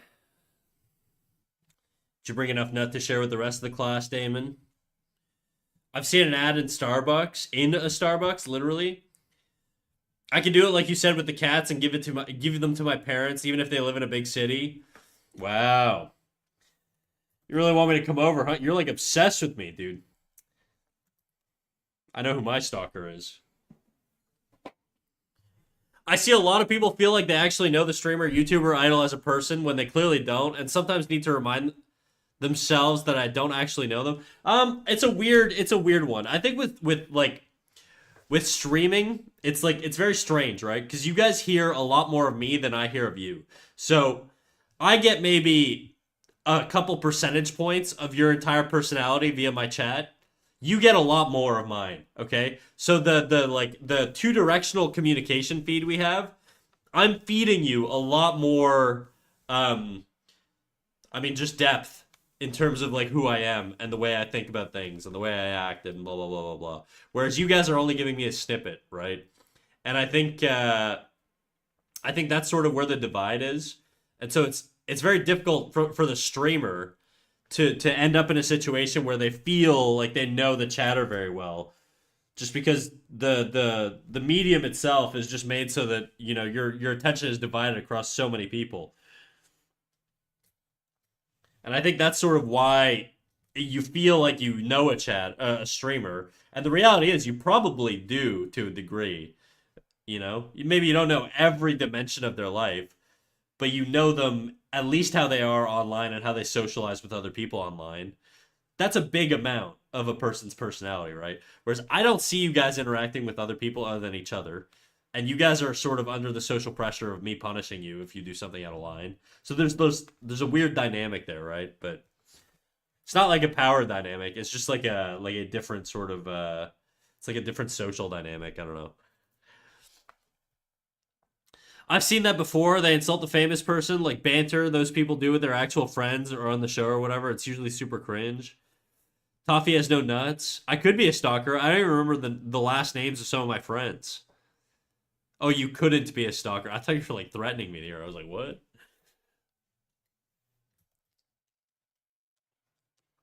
I don't think you need to know their last name. You just need to know where they live. You don't know where I live though, I think.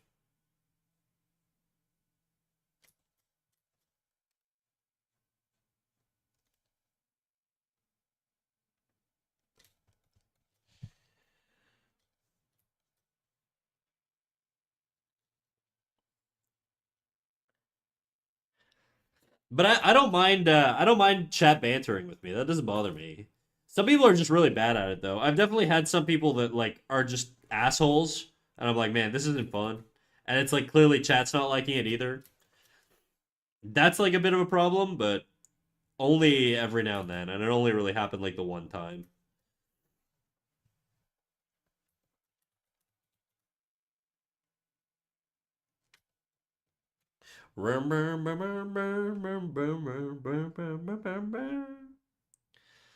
Figures Starbucks never delivers. It's some toffee nut alternative.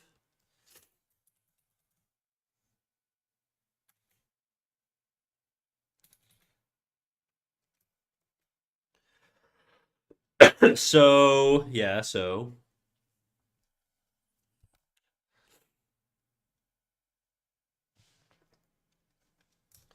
Glad, do you ever feel like you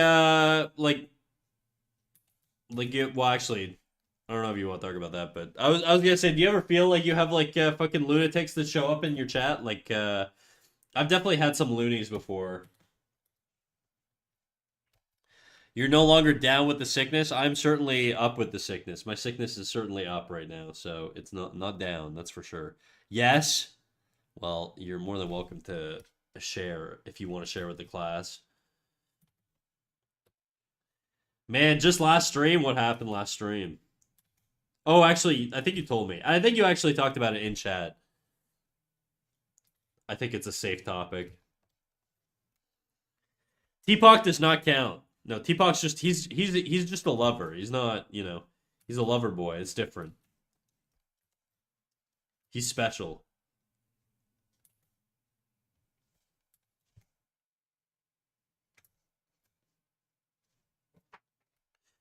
I can quote it. All right, quote it. It's a running gag with my friends now.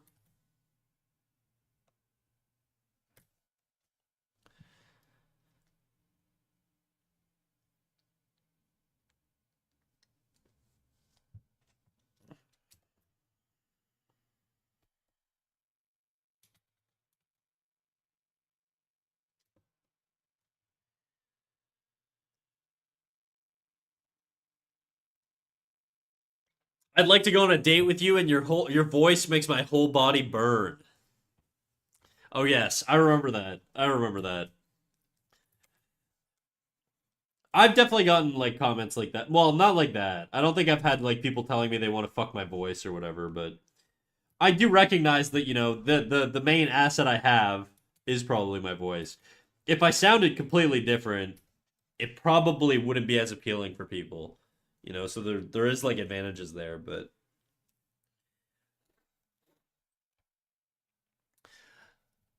sometimes I don't understand when friends are straight up assholes with each other. Like I've been in guy groups where the jokes are just them being mean to each other, but I'm too nice to do that, and I feel like part of me misses out on the gag if I'm also not being a dick.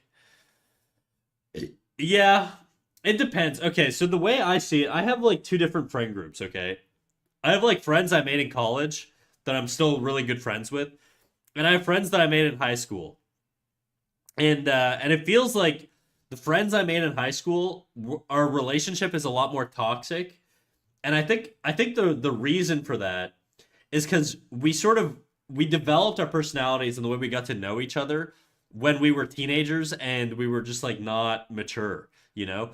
And so we formed a lot of habits around interacting with each other with that degree of immaturity. And then as we got older, that didn't really like evolve. It just sort of stayed that way. Cause like when I hang out with them, It really does feel like I'm hanging out with like my high school boys. You know what I mean? Like I don't know how to explain it. There was a time period where I didn't hang out with them for like a couple of years, and then I went to hang out with them for the first time in like a long time, and I was like, damn, dude, this is like a fucking like throwback. I feel like I'm in a time portal right now. Like this feels like I'm doing like I just went back in time like like 10 years. This is insane. Whereas like my college friends are they kind of they've known me since I was an adult and like we all knew each other sort of as adults. So it's a little different, I think.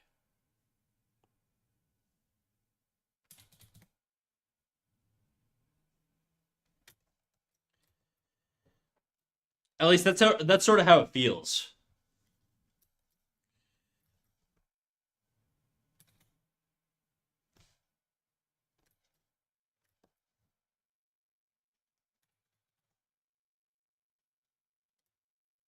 My Freeran angle, dude.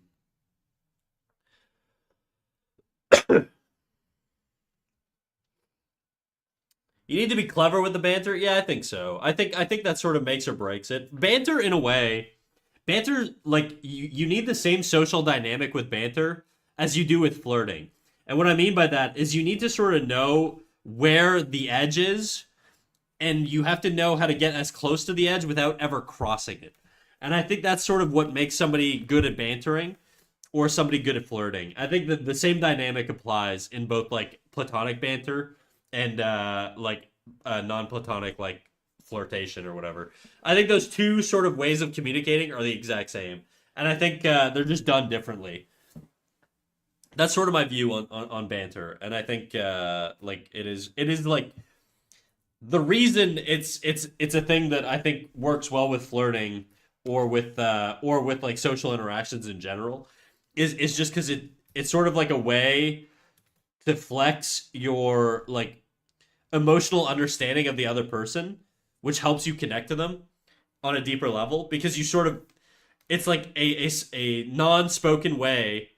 It's like you're speaking, but you're also subconsciously also communicating that you're like, I know where your limits are and I'm gonna respect that while also pushing things and making you laugh and making you realize that I sort of have a wide spectrum of behavior or whatever that I can exhibit at any point in time. That's sort of how I see it a little bit, but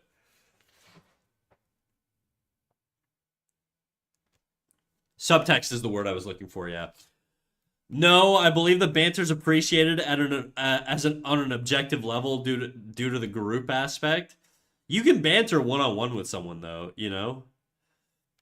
Like I'll give you an example. Like Glad and I, like I shit on Glad in chat, and like she tells me that I'm basically like a living cancer. Like I assume we're bantering. I don't think Glad hates me, and I hope she knows I don't hate her. You know what I mean? Now she's probably gonna say that she thinks I hate her in chat because she's gonna banter. But that's sort of how I feel about yeah. See what I mean? See, but that's because we understand each other. Meanwhile, the reality is she just actually genuinely hates me and is just telling me to my face over and over, and I'm just like oblivious to it, being like, "We're such good friends."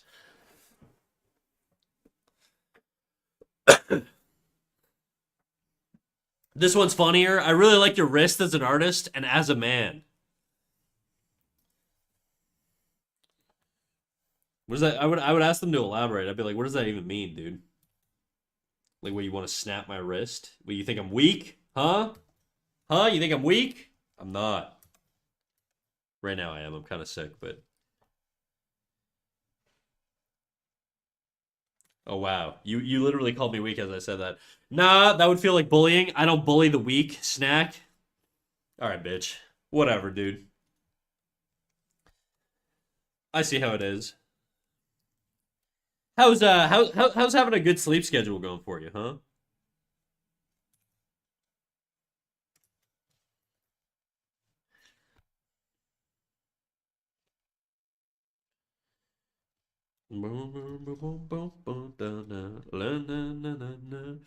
Calling a woman that? Wow. The rules don't apply to me, dude. I'm on another level. You can't stop me. Women can't stop me. I'm unstoppable.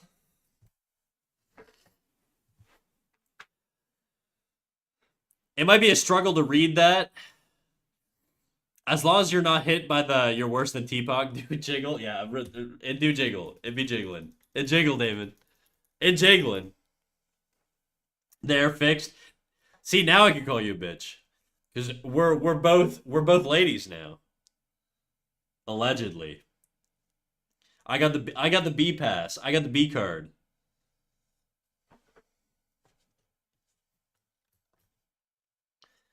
Bitch is universal. I don't know about that one. I do definitely recognize that when I say it, there's a very big chance that I'm pissing people off. That's a small price to pay for being funny, you know? In my mind, anyways.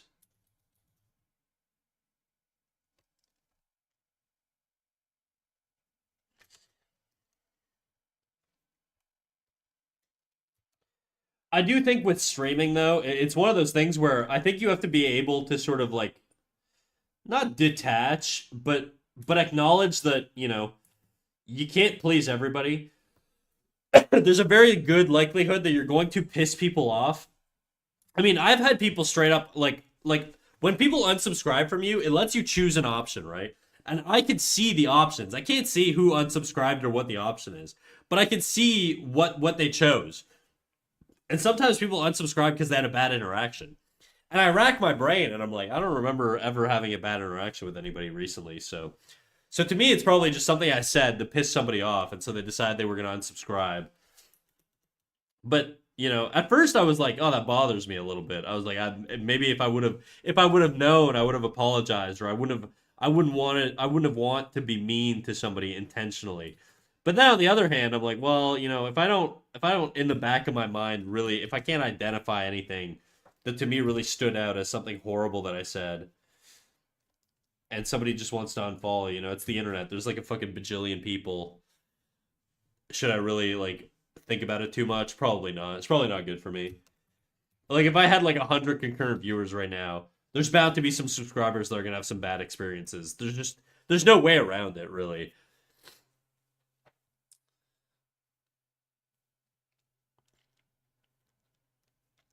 I'm pretty sure you could call her a bitch if you had a gay intonation to it. I meant it very heterosexually, with the most sting possible. Bitch coming from a confirmed furry has extra subtext. It depends on the person. There are men that give the "I use bitch because I hate women" vibe. Yeah, that's sort of how I feel it. I see it too. It's like if I was using it really regularly and like not ironically or not in like a like a joking context. Like if I was like mad, like if I was talking about something that I guess I have done this actually, so maybe this is not a good example. But like if let's say somebody pisses me off, and then I'm like, this fucking bitch, this fucking bitch pissed me off.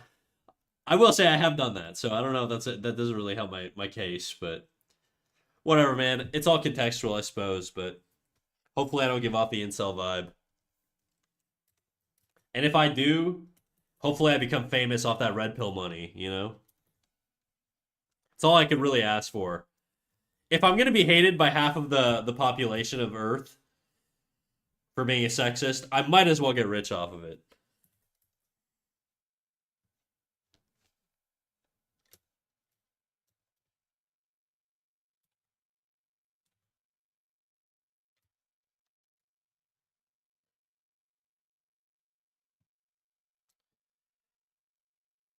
Unsubscribe, not unfollow. Yeah, I can't see why you guys unfollow. If people unfollow me, it doesn't tell me.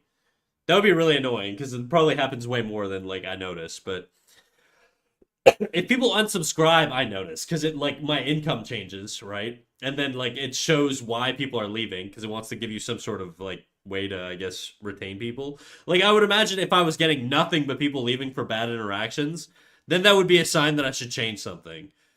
Most of the time, that's not why people unsubscribe, though.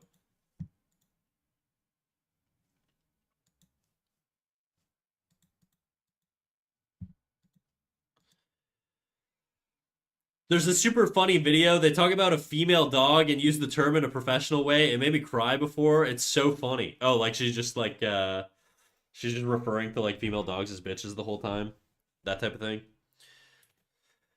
I don't really care if someone dislikes me if they can't explain why. I've had a bunch of people dislike me with no reason other than I'm a very happy person, and I thought to myself, I can't waste time trying to accommodate people like that. Yeah, that's it, right? There's gonna be fucking miserable fucks everywhere on the internet, dude. Like, the reality is, there's 20 people watching me right now. Statistically, some of the people watching me, no offense, guys, one of you guys is probably unstable or like a fucking lunatic. You know, whether you're a lurker or like an active chatter or whatever. Like, there are going to be crazy people everywhere that are gonna hate me for whatever reason. It's not worth it for me to lose my sanity trying to dig into the justification for why a stranger on the internet that I'm never gonna meet again and is gonna have no impact on my life in any way whatsoever dislikes me. It's just so beyond worth the energy. I'm at the point in my life where I only care about the people that I like. I don't really care if the person I don't know or I don't like doesn't like me. Yeah, I mean, I guess it would depend. You know, I feel the same way. I feel the same way, Sid, but I also feel like I wonder what it would be like if it was like on a mass scale. You know what I mean? Please, Snack, can I post the YouTube link? I'll allow it. I'll allow it. Since you gave me the B pass, you know. I think it would depend. Like I don't know what that would be like times a million, you know? Like times 20. If one out of 20 people is like fuck this guy, whatever, man. If like if a million out of like 10 million are like fuck this guy, I don't know what the fuck that would be like. That would be like even if it's a minority of the people who actually like me, that might like genuinely psychologically fuck me up. I really don't know. I mean, I'd have to experience it to know. Hopefully I never do. But that's sort of like I don't know, like the fucking the like famous level hate. That shit is like I feel like that could fucking destroy me. I don't know though. Maybe I'm resilient. Maybe I'd be based and hilarious the whole way through, but maybe I'd break down and fucking disappear from the internet. If I ever unsubscribed, no, it's just because I dislike. No, it's not because I dislike you. It's because I'm broke. Okay, yeah, there's a reason for that. You can choose. That's what most people unsubscribe for, by the way, Jadu. And they select it as the option. It's always financial reasons. I read that as if I ever unsubscribe. No, it's because I dislike you. I missed the like not, but all 22 could be unstable. I mean, they're watching me, so they probably are. What up, Robin Prince? How you doing, big dog? Please, Snack, can I post the YouTube link? Go for it. I'm not gonna watch it, but people can watch it at their own leisure. I'll watch it after stream, maybe. Just DM it to me, because I'll forget.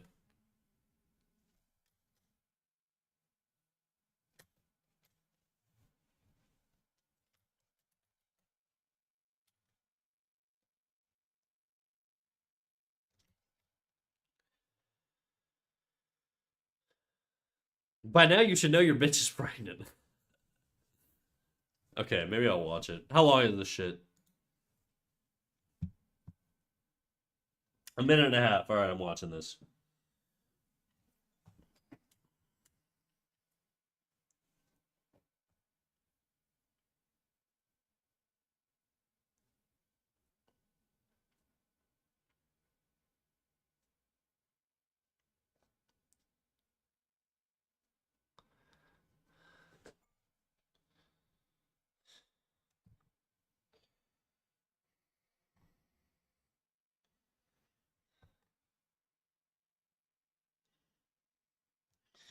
Okay, dude, I did not know I was gonna see live dog birth in this video. I would have felt a little bit differently about putting that fucking link in chat.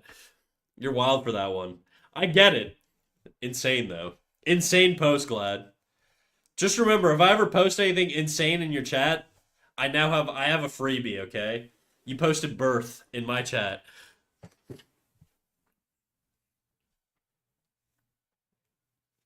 I guess because I don't ever want to be famous, so I only worry about the people I interact with. Yeah, I don't want. Okay, here's the thing. I don't want to be. Okay, how do I feel about this? I want all of the benefits of fame without being famous. That's why I like anonymity. That's why I'm not public with like my name or anything like that. I like I feel like if I feel comfortable like I can have a separate life that isn't fucking batshit insane and I can always pull away from like batshit insanity if ever I need to. I like having the two separate, you know? Um,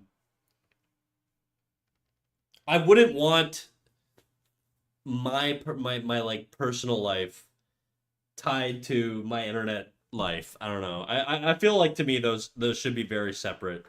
But so in a way, I would like to be famous, but also not. I'd like to be famous without me being famous. I'd like Snack to be famous, if that makes sense.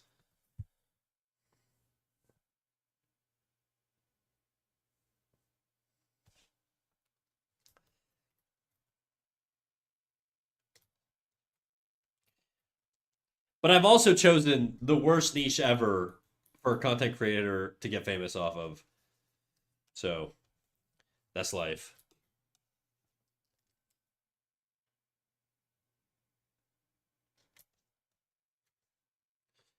Yeah, that makes sense. I think that's a better way to do it too. Yeah, it is kind of like hubris though, where it's like you want all the benefits of being like a famous person without any of the consequences. But that is kind of it. That is the truth.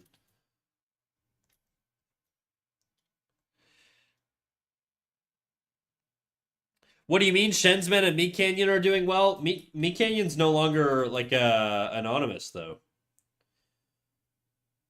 He's done like he does like face-based content. But I don't want that life. Cause now it's like if he has a kid, you got to think about like your family. Like there's like too much shit. Like you look at like XQC and it's like this guy's been swatted like fucking a dozen times. He's had to move like a bajillion times because of swatting. Like I don't know, dude. It's just the all of the cons outweigh the pros.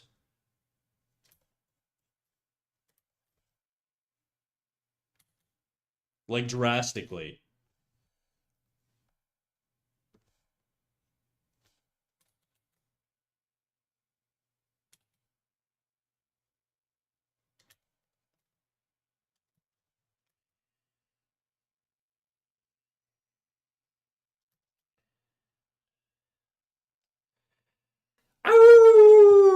I don't want fame or money. I just want resources so I don't have to sell my time for money. That's kind of it too. Chaos Kitsune, thank you for the follow. Why does that sound familiar? Why does that name sound familiar? Chaos Kitsune. Where do I know that shit from? I don't know. You had a very familiar name, Chaos Kitsune. But yeah, that's kind of. I mean, I want money. I will not lie. I want money. I don't want to e-beg for money though. That's what I don't like about Twitch is that it's like it's basically like an honor system. I wish like I just got paid better by Twitch, you know, but that's just not realistic.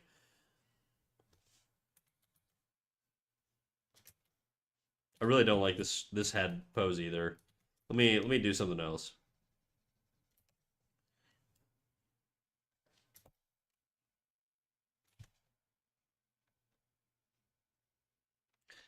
I use it for a lot of things, so unknown, well, it rings a bell. I can't quite put my finger on it, but it certainly rings a bell.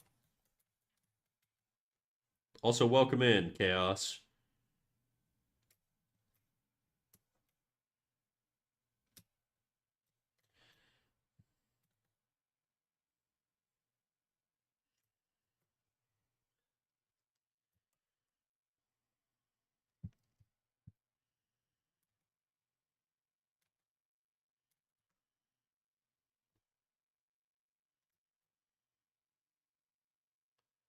Use your Loomis. It's not the Loomis method. Like I can draw the head.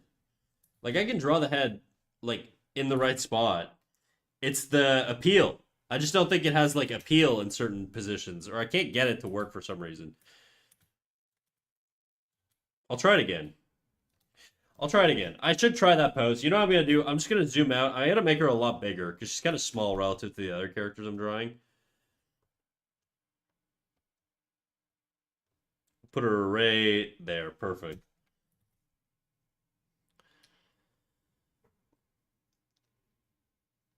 All right, I had fun. I'm gonna sleep now. See you another day. Uh-huh. Good night, dude. Peace out, Glad. Thank you for the birth video. This head reminds me of that Freerin pose everyone's been drawing. I actually drew it up here. I didn't draw it very well. I just kind of drew it real quick at like the start of stream, and then I was like, "Fuck this." But I did like continue it a little bit, and I was like, "Yeah, yeah." Wait. I realized hers was like tilted.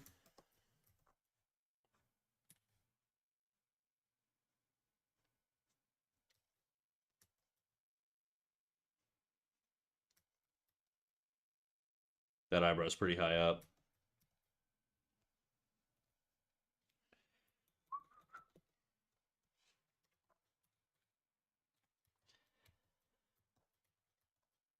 No problem, and remember to calm the bitch down.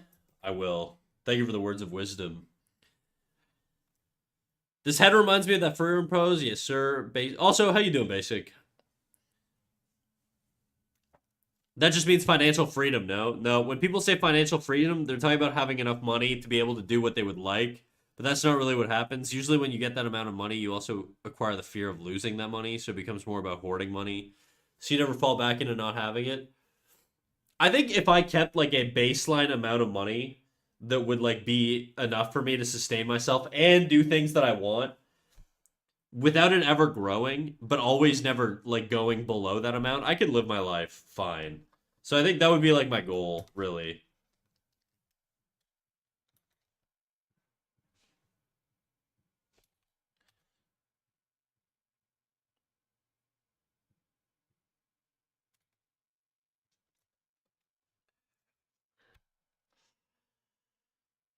I'd like to live in a world where I just don't need the money. I want food and free stuff. Sounds like you want money. But yeah, in an ideal world, I guess, where just fucking things are just so abundant that you can make anything out of thin air, then yeah, that would be awesome. I doubt you've played VR chat, but I feel like that's the most common place you've seen my username, unless there are imposters running around.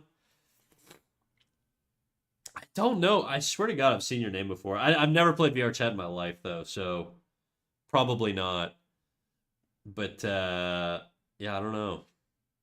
I don't know. Maybe you like you're in a chat with some streamers I watch. Maybe it could be that. Who knows? I feel like real financial freedom requires a certain mindset, not just the amount of money you have. It depends. If you have a certain, like, let's say you win the lotto and you just invest it. Like, if I invest $1 million into like a safe, like ETF or even like a GIC, I can generate enough of an income to live off of just like the interest that grows off of that, like annually. You know. So that would be like very realistic. Like with just like $1 million. Like if I had $1 million, I could retire. I wouldn't be living lavishly without dipping into that reserve, but like the interest it generates would be enough to do the trick, you know?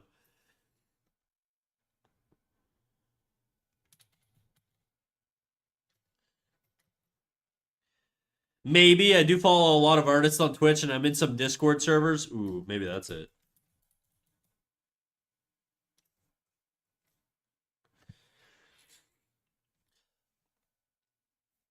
I would want the work I put in to actually get me the essential means to live comfortably. Yeah, I think that the issue is that like I think if you're an artist, you a lot of artists feel like that they're sort of their work is undervalued, and I think it's just that like society doesn't really like value artwork as much as like artists would like them to.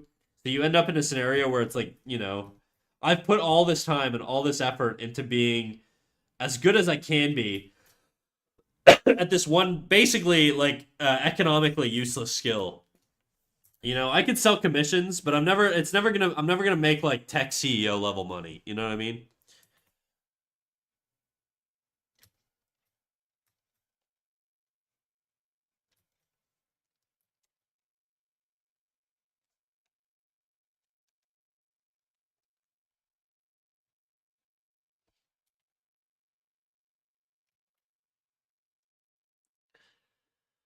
Do you worry that if you get enough money, you'd lose the drive to create stuff, at least create stuff in the volume that you do now? Probably. I do think about that. Like I think about if you met all of my needs tomorrow, let's say. I'm not saying you, Robin, but I'm just saying like in general, if all of my needs were met tomorrow, and I no longer had to worry about money, there is a part of me that's like, you know what? I don't need to draw today. What's the urgency? I can draw tomorrow. But at the same time, I would probably be actively engaged in taking like more courses because I'd have more time. So in a way, yes and no. I really don't know. I really don't know. I like to think that I wouldn't stop drawing as much as I do because I don't really make money off of my art. So clearly, I don't draw for like necessity or like financial reasons. I just kind of do it because I like it. But would I like to be like a rich guy from doing artwork? Yeah, hell yeah, dude. That would require selling it though. Fuck that. I like your animated mouse avatar. Thank you. I didn't make it. It was one of my mods that made it. I do animation work, just not that.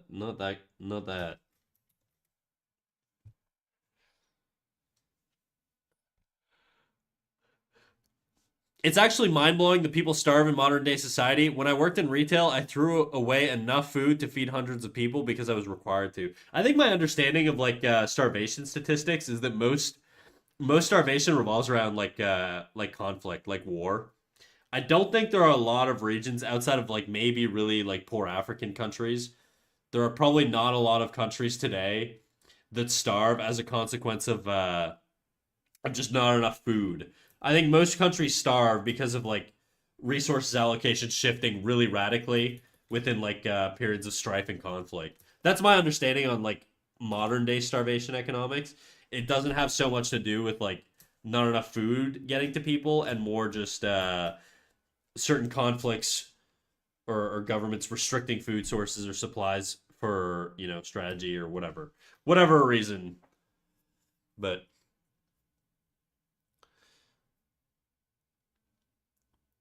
if your needs were met, you would still have the need to become self sufficient.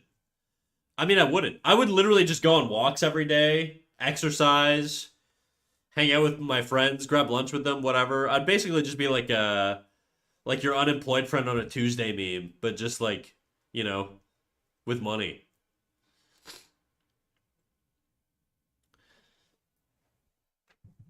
That kind of is what communism's about, isn't it? But I think that's against the human nature. I think it's an organism's nature to seek more resources for themselves.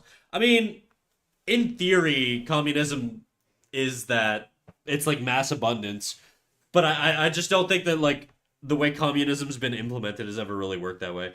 Communism's always sort of like the way I've seen it has always been sort of like a top down allocation of resources. So there's one like central organization that sort of dishes out resources throughout communities and and then those community like those communities don't talk to each other very much in terms of resource like allocation. So like the government essentially has like full authority on dishing out food, right?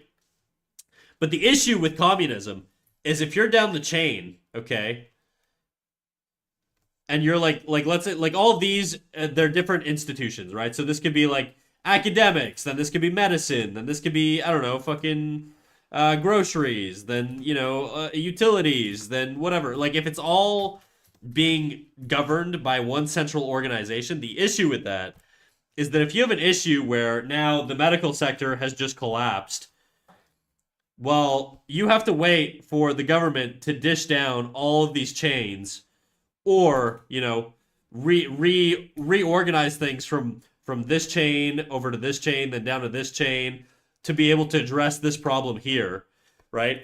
Which is really slow, which causes a lot of issues if you have a lot of these chains breaking in different parts of different industries and sectors.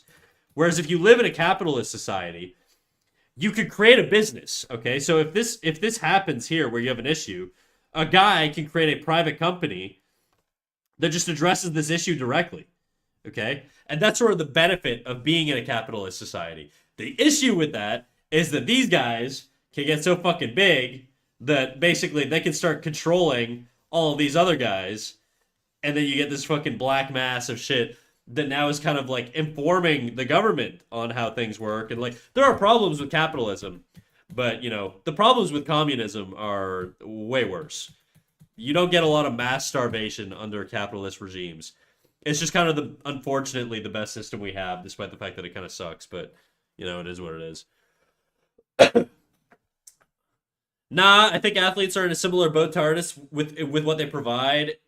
Yeah, I guess athletes and artists are similar in a way where like the best of the best kind of do really really well, and then like if you're just sort of like if you're a guy who plays pickleball at your local rec center, you're probably not going to be a millionaire or retiring anytime soon. Whereas like if you're a guy like me, I'm basically the guy at the rec center. I'm just kind of like I'm not an average artist, but I'm just kind of like a normal dude. Maybe some guys in my local community will be like, yeah, he's good, but I'm not fucking like Sidney Crosby or like Ovechkin or anything like that. But I want to get into graphic design field, the graphic designing field, but I'm not sure if it's something I want to go to school for because it's one of those jobs slowly getting replaced by AI.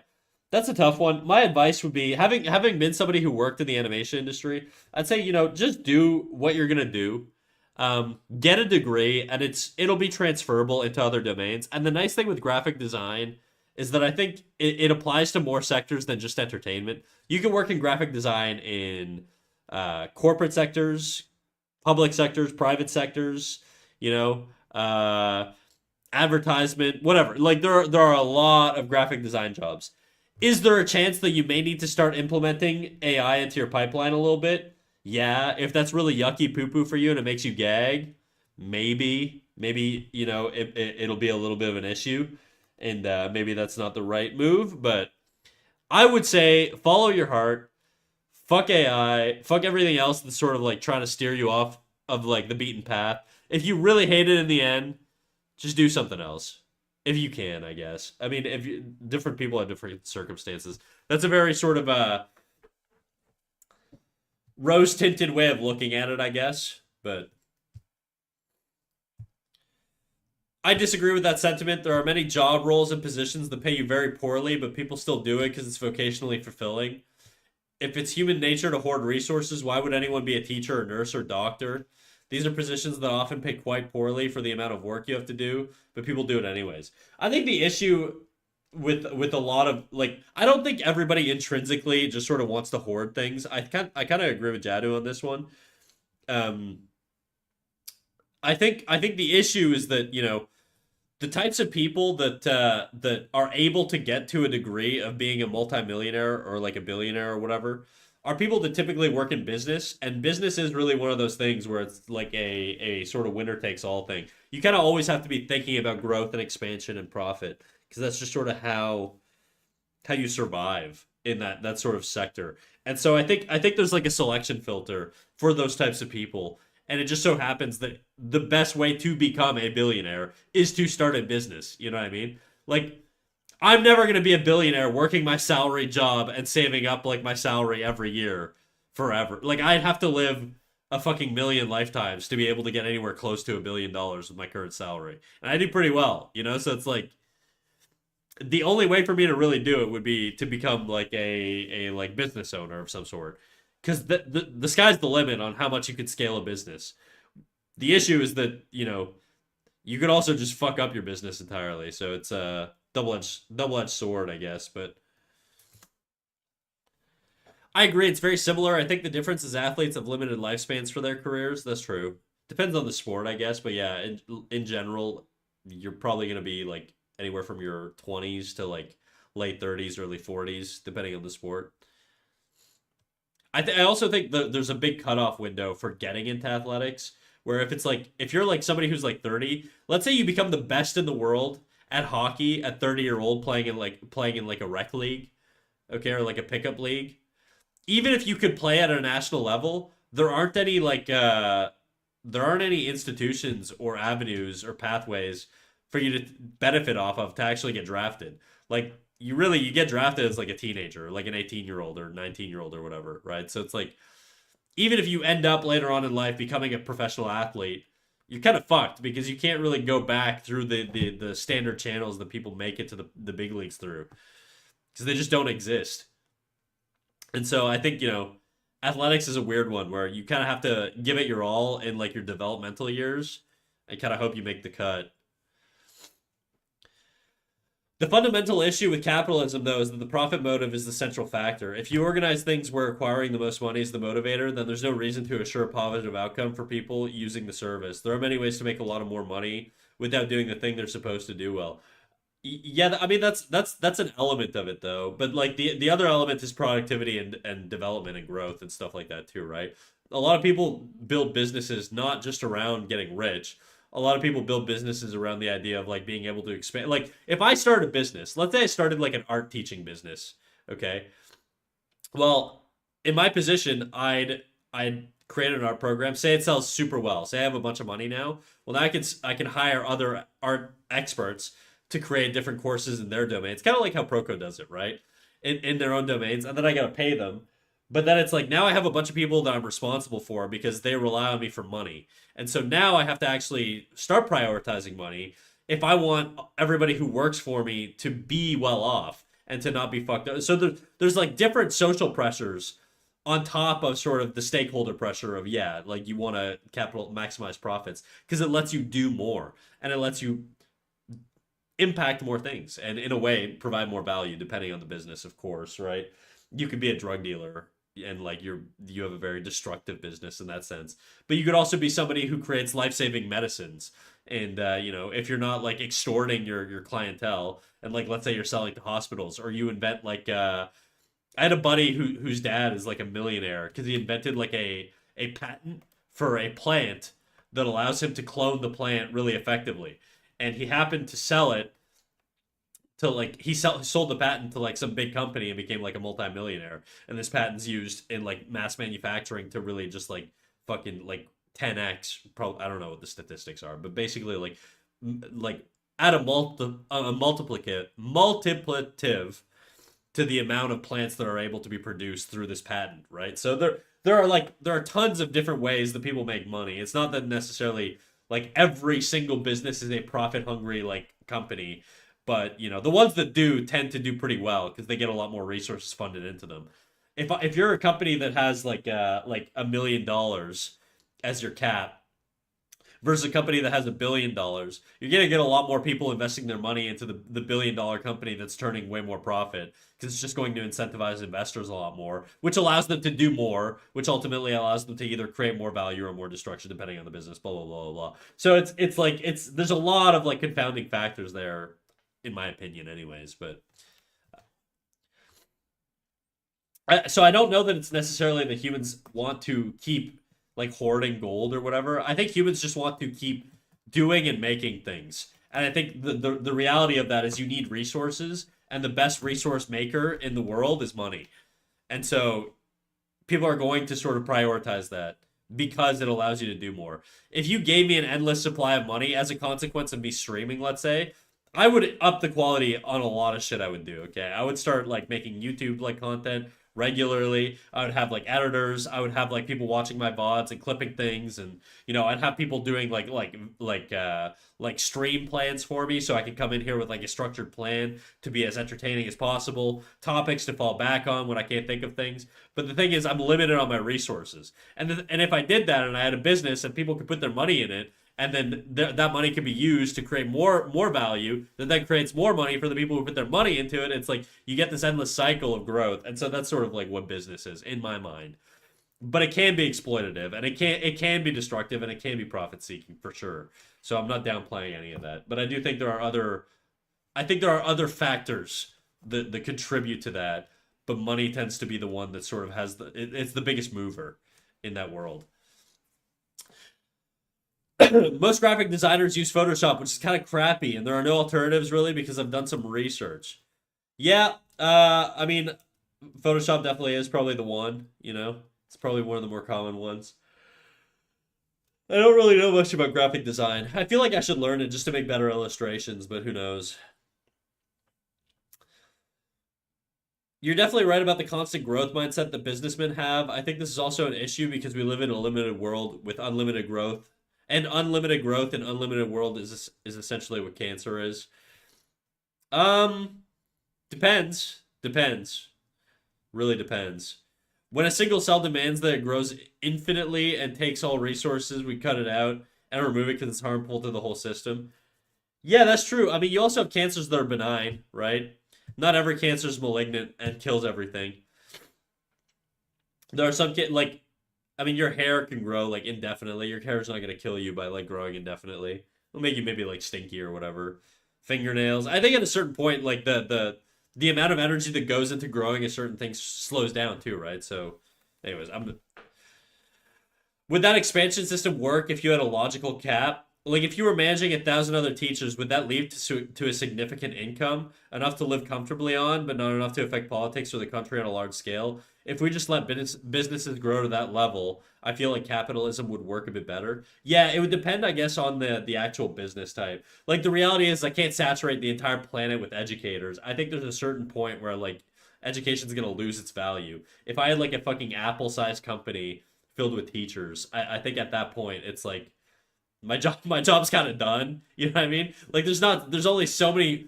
Like at a certain point, you get so many teachers that are just like, well, now there's nobody to learn because everybody's a fucking teacher. You know? And at a certain point, like if there aren't enough people to learn or enough consumers to hire or employ your teachers, then you're gonna have regression in the size of your company, and you're gonna have to do layoffs, and you're gonna have to cut down on the size of the business or whatever. Whereas there are things, the issue with software is that it's so easy to expand with software, and it's so easy to innovate and create new products and to constantly be changing things.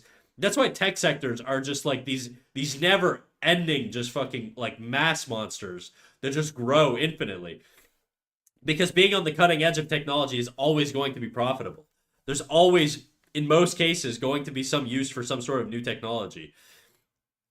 I mean, I guess if it's adopted, there's obviously useless technologies, but anyways, you guys know what I'm saying. In my opinion, it should be mandatory that you provide the state's average income for comfortable living for a single person after a 40-hour work week, or the company shouldn't exist.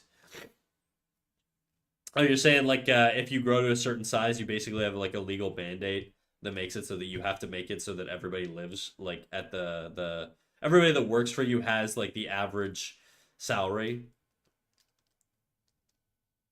Yeah, I don't know, maybe. I don't know.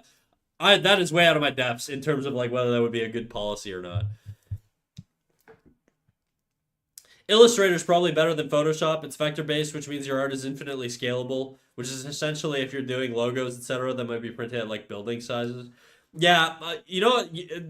I do think Illustrator, from what I've heard, is more used than Photoshop these days.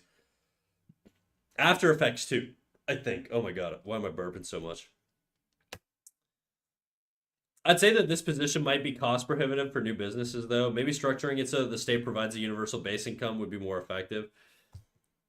Yeah, I still don't know what my stance is on UBI. I really like. I don't think we're there yet. I think we really need like more tech we need more like abundance. I think the cost of like just sort of things in general and productivity needs to drop before we can start implementing UBIs on like to a degree where it significantly impacts like the workflow. But I don't know. Adobe in general is not a great company. To remove the program, my computer has to treat the software like a virus to remove it. People can use it, but I'm not the biggest fan. Oh yeah, Adobe's they're assholes. There's a reason I draw in Clip Studio Paint. I use Photoshop for years. You know, the reality is you're kind of gonna have to pick your poison at a certain point, and I think Adobe just kind of has their grip on the industry. So it's probably just one of those like those evils that you're gonna have to accept until something better comes along. Or I guess you could probably like, look for alternatives, but that's not true. Snack tech sectors are the most likely to get you laid off anyway. Anyways, they constantly downsizing after overhiring or after they merge companies. Um, I think usually though that's just because like they have so much access to resources in terms of like being able to test out new products that if like let's say you're like Apple and like you're doing like the Vision Pro, right? That little VR headset that they made that everybody forgot about. Like if you have a team of like VR experts and then you try to create a new product that doesn't end up working and then you lay off all of those experts, I don't know if that's necessarily because your business is failing or just because what their expertise is no longer necessarily required. I'd be curious. I don't really know what the layoff like logic is with these big companies because, like you say, like there is like part of me has like a an instinctive feeling that's like I feel like these companies should be able to afford to sustain the employees they have even through downturns. So I feel like if there are layoffs, it's not because the company's suffering financially. It's because they just pivoted interests. I don't know though. I don't know. I know animation layoffs was definitely because there was like a financial squeeze on the industry, but maybe it's because I work with people who are in the IT field to know the downsides of Adobe. No. Trust me, Chaos Kitsune. Adobe sucks ass. They fucking suck. They do have good products, unfortunately, but they are nightmarish to work with. They're subscription based. They're borderline impossible to cancel. They don't give a fuck about like their employees or not their employees. Their consumers. There's a lot of bad stuff I could say about Adobe, but so you're not wrong in being jaded about Adobe at all. But I think if you're deciding to do the route of becoming like a graphic designer, I think that's something you need to make peace with. Unfortunately, otherwise, I think it's going to be a rough road. Now, if you're really that principled and you want to do something alternative to Adobe, then I encourage it. But I just there's probably a rough road ahead. I would imagine. You're kind of handicapping yourself in a way, probably. Unless there's some sort of look. I don't know shit about graphic design, but my assumption is that Adobe's the industry standard.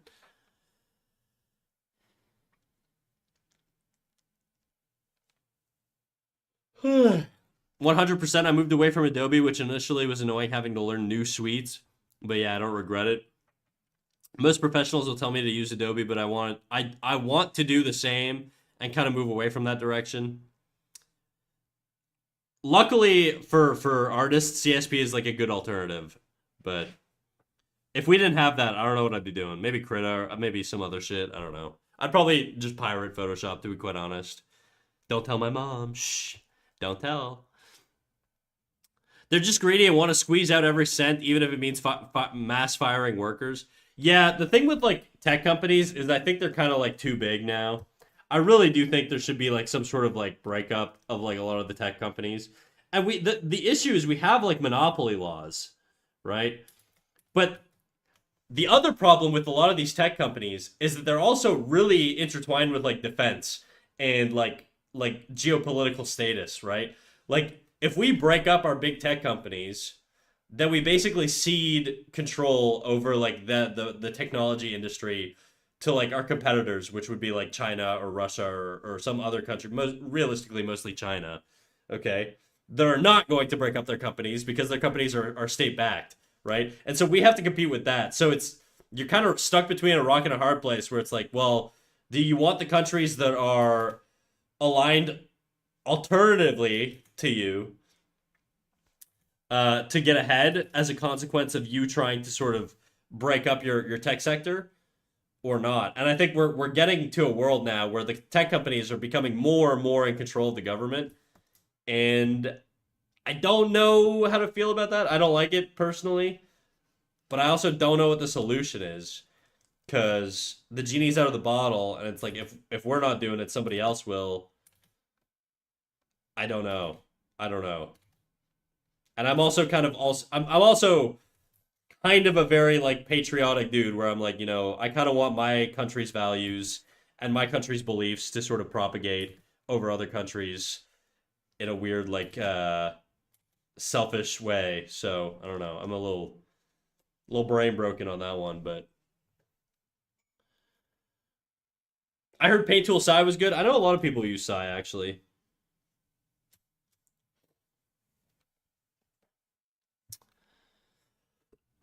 I find it interesting that people really love CSP, even though they adopted a subscription model similar to Adobe but cheaper. Yeah, but the thing is, the difference with CSP is they did the subscription model, but you can also just buy it outright.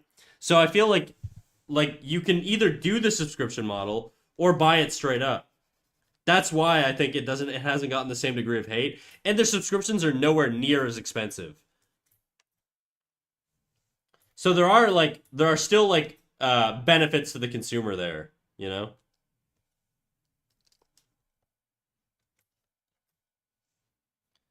I really do not like the way this head is coming along. Being nationalistic is not a bad thing. Whoa, I'm not nationalistic. I'm patriotic. It's different. Nationalistic, I think, is actually, in my opinion, a bad thing. I think like if your goal is to pull away from like global communication and global trade and just sort of internalize things, sort of the way that like the U.S. right now is being like, we need to bring back this manufacturing and all this shit. It's like, yeah, we don't. We don't. It's not really good for anybody to do that. So that's not what I mean by like patriotic. I just think that there are. I don't think. No offense, this is gonna sound very edgy and very very based. Okay, so warning. I don't think all cultures are equal. Okay, I think there are some that are way better than others. I think there are aspects that are way better in other cultures. Um, it might sound a little fucking controversial to say that, but there are just some places that just have bad practices, like culturally, okay? And I think there are some that you want to win and want to get to the top, and there are others that you want to die out. Okay? I don't think we should be throwing gay people off of buildings. Okay? I don't think it should be illegal to be gay. I don't think, there are a lot of like cultural things that I think are fucked up and I have absolutely no empathy for at all. And nor do I have any empathy for the people that propagate those ideologies. So, I don't know, like not to get fucking super woke or anything, but I do think that not everything is equal, and I think there are some cultures that should be stronger than others and should set the standard for others. And so I do have fear around sort of, my country losing out to another country that has things that doesn't have respect for their people the same way that we do. And that's not to say that everything that we do here in Canada is fucking super awesome and pure. Okay? There are fucked up things that we do. Look at our treatment of indigenous people and shit like that. But I do think that, we're not like we don't have like fucking Uyghur camps or we're not like we don't have like credit systems for our people. We have credit scores. You could say that's pretty damn close, but it's not the same shit, okay? I can't block you from traveling from one country to another or one province to another because of your credit. Okay? I can't stop you from attending certain universities because of your credit. We have other things that are kind of weird and bad, but it's not as bad as like the way like the certain Chinese countries do Chinese countries.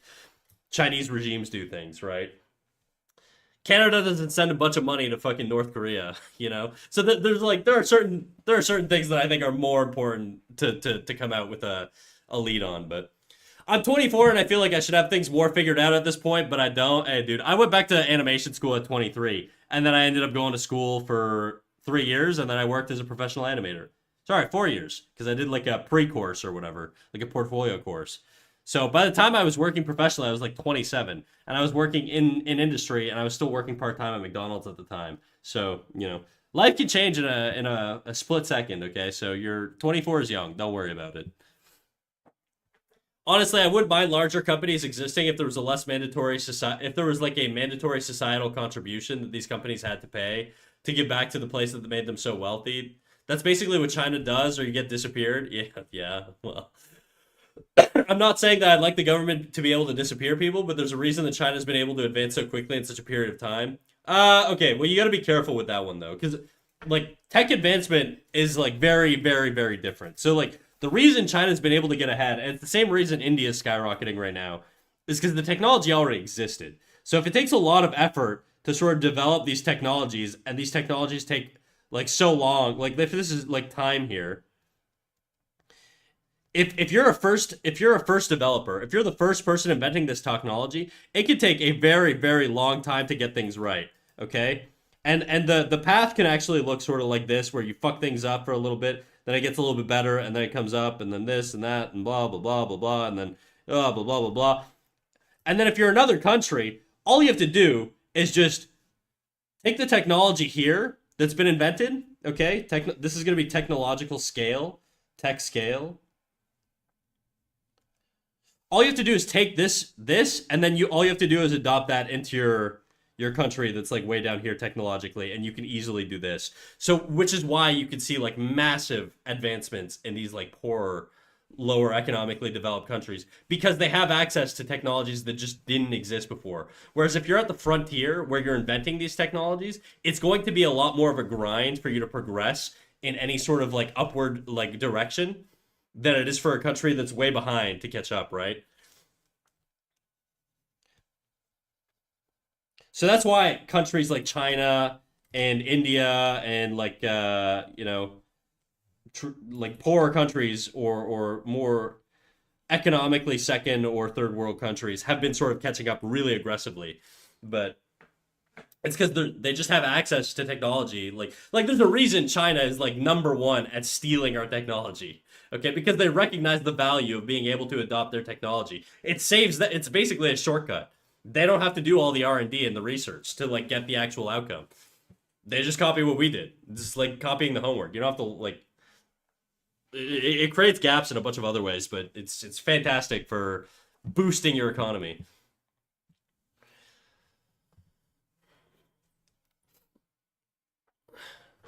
I think the concept of nations is silly and arbitrary. Nations change all the time, and they have for centuries. So defining yourself by a temporary measure feels a bit silly in my view. There are dangers though. To I feel like Jadu. I feel. By the way, I feel like I'm always arguing with you. I'm not trying. If I come off that way, I apologize. I just I just thought you always bring something up that makes me think of an example or something that like where I could point to like being like I don't know if that's necessarily true.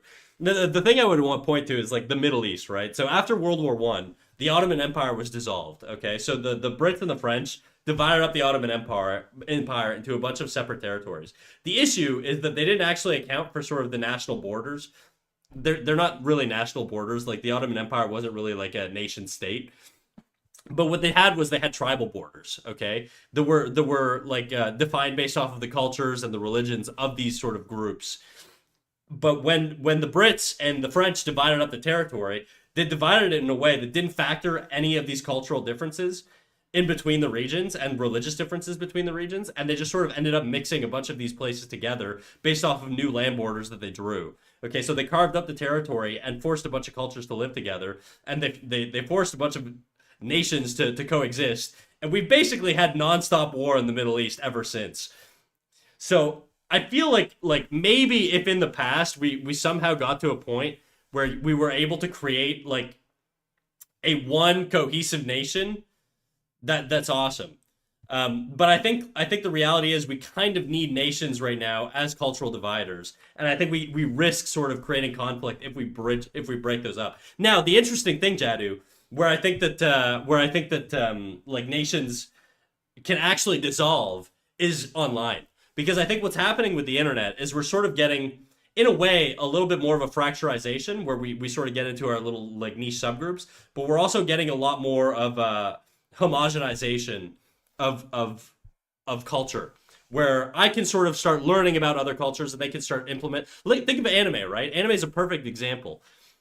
In what world should a guy from the 1800s know anything about Japan? Okay, whereas, like, if you ask me today, a modern man in 2025 about Japan, I can fucking tell you everything, okay? And that's because the internet's allowed us to bridge that cultural divide.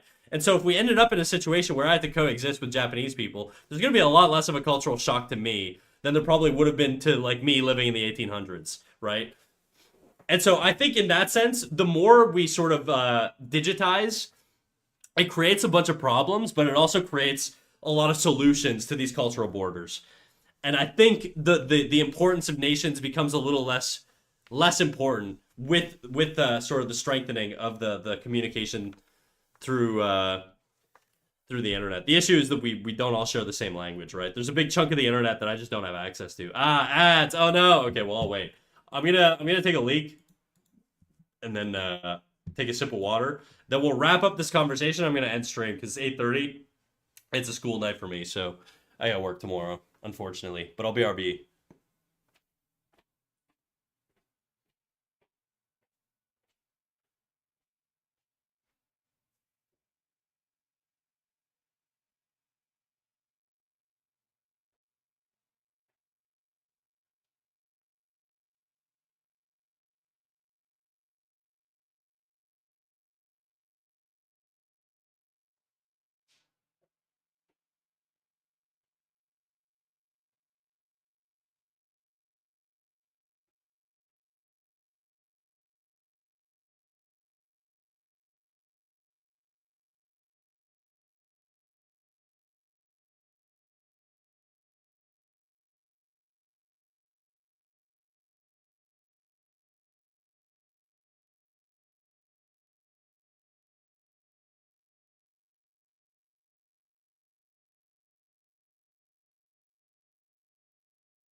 Okay.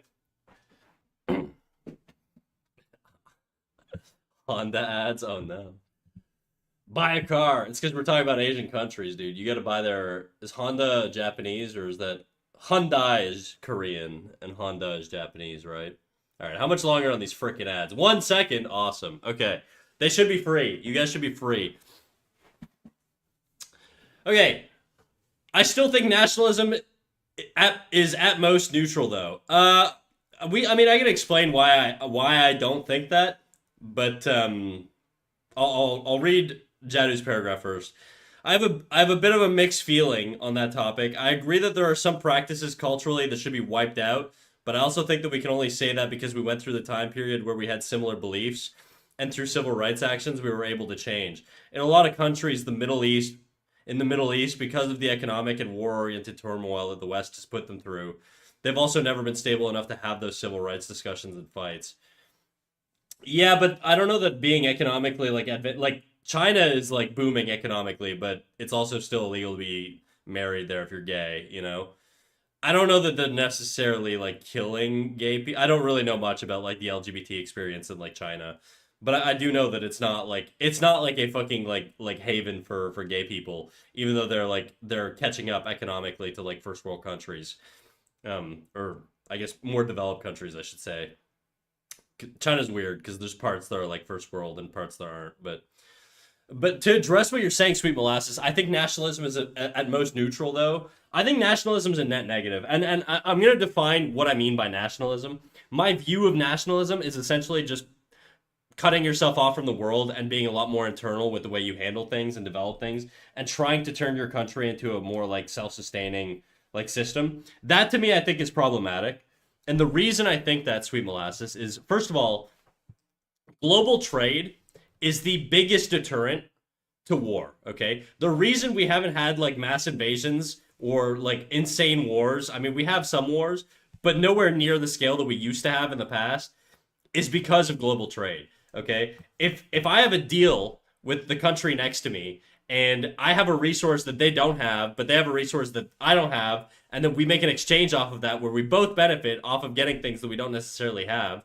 Okay, well, if we're the leaders of those countries and country A is selling a bunch of cars to country B and country B is selling a bunch of oil to country A, okay? Well, we don't want to kill each other because we have a massive incentive to not kill each other, okay?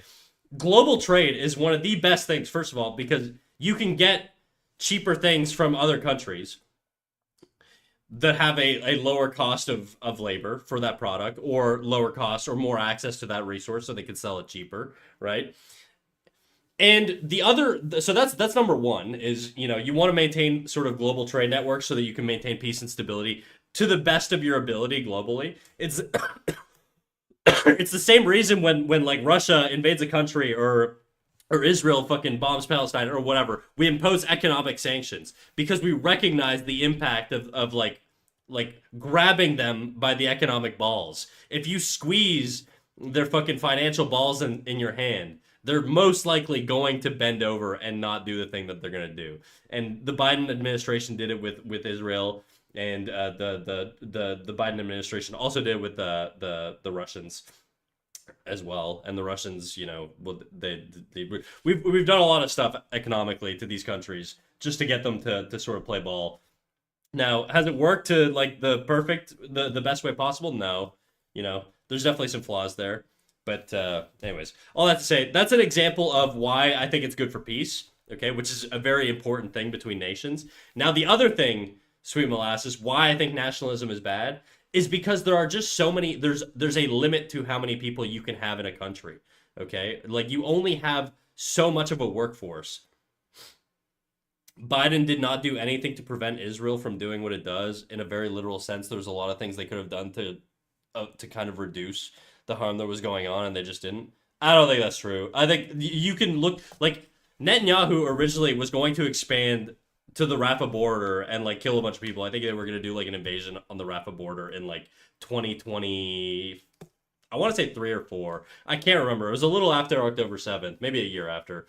And Biden basically was just like, "Hey, dude, if you do that, we are going to fucking absolutely annihilate you with funding. Like we're just gonna basically cut everything off, and you're gonna be fucked. And essentially, what the Israelis did in response to that was instead of doing their full on attack, they did like mass evacuations, and then they sort of did their targeted attacks from there. And as a consequence of sort of the economic implementations that were put on them by the Americans, it stopped a lot of people from dying. Now, is it the outcome that's like the most peaceful? Is it like is the outcome that we, didn't attack, that Israel didn't attack Palestine or didn't attack the Rafah border or more, or try to take over more of the Gaza Strip or whatever? Is that the outcome that happened? No, but that's not how like national like politics works. You don't get absolutes for the most part. You're trying to get the best outcome you can with what you have, factoring in a lot of like behaviors of different countries, how certain countries respond to other countries, and how you can sort of pull and tweak these little strings or whatever to get people to do the things that you want. It's not a perfect science, but whereas if you compare that with the Trump administration today, Trump doesn't give a fuck. Trump is basically a dumbass who doesn't care about enforcing any sort of like regulation on any country at all. And so right now you've just got like the Israelis going fucking buck wild and doing crazy damage in Gaza. Anyways, that's not like super important. There are lots of things that we could say about that conflict, but that's not really what I want to talk about. The other thing, Sweet Molasses, that I want to sort of get on with nationalism being bad is the fact that there's a limit to how many people you can have working at once in a country, right? You only have so much productivity based on the amount of people you have. It's why Canada tried to supplement their productivity by bringing in a bunch of immigrants. It's also why like bringing in manufacturing is not a good idea, because a lot of countries like Canada and the US, or certain countries in Europe, with these countries are leaders in specialized technology development, right?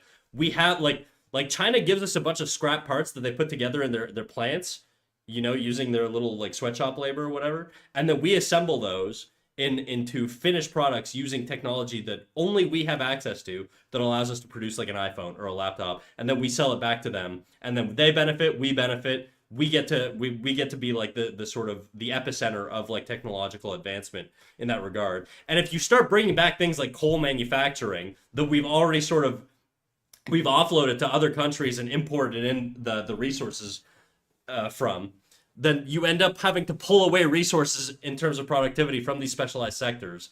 And that's just not that's just not to the benefit of the country. It would lower the quality of like wages for people in the country. It would lower like the sort of the pull we have economically globally, right? Like if the US stops being sort of the sort of leader in tech and like development for a lot of products, they're not going to have as much sway globally. I can tell you that. And then you're not going to have situations where they can actually strong arm countries into doing things that they want, So that being said, could you just do like mass immigration and try to supplement that, and then like try to have like a country that has like different like class systems of people that work in high tech sectors and also work in like coal mines and shit like that? Yeah, you can, but then you're just kind of like China, where you have like poverty provinces, that are basically like rural like wastelands, and then like really rich provinces where like the super elite live. And that's sort of like you kind of want to avoid going in that direction. So you only have so many people,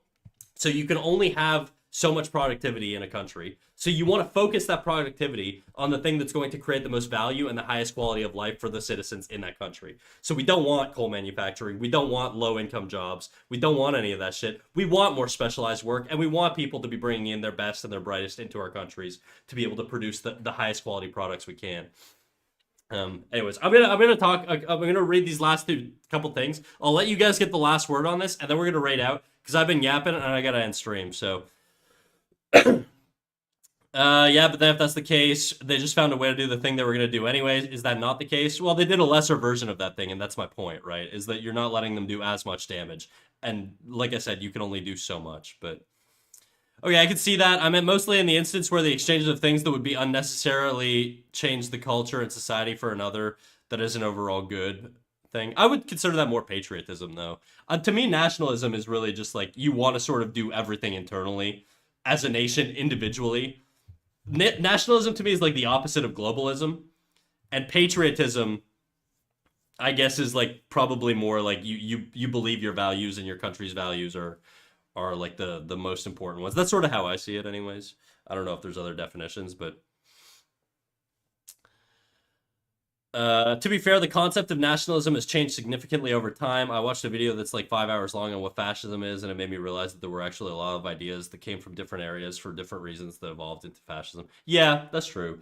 I think like nationalism pre-internet was probably very different than how we think about nationalism today, just because of like the like it just changes the meanings just they take on different meanings over time, right? But the original concept of nationalism was an argument saying since everyone had fought and bled for the nation in World War One, there should be some sort of recompense for those who fought so hard for a shared community, which I don't disagree with. I just disagree with what it's turned into. Yeah, I can agree. I can get with that.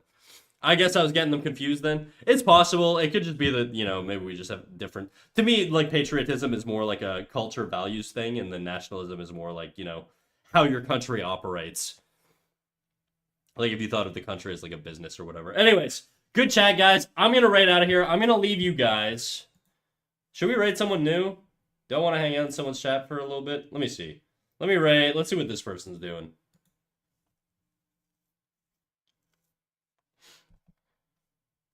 Follower only chat. No, we're not doing that. Let me see. Right, wow, right when I get here. Sorry, Blue Raz. Chaos Kitsune, thank you for popping in. Sorry if all the econ talk and sort of geopolitics turned anybody off. Sometimes we do that. Not very often, but we get into moods, Okay,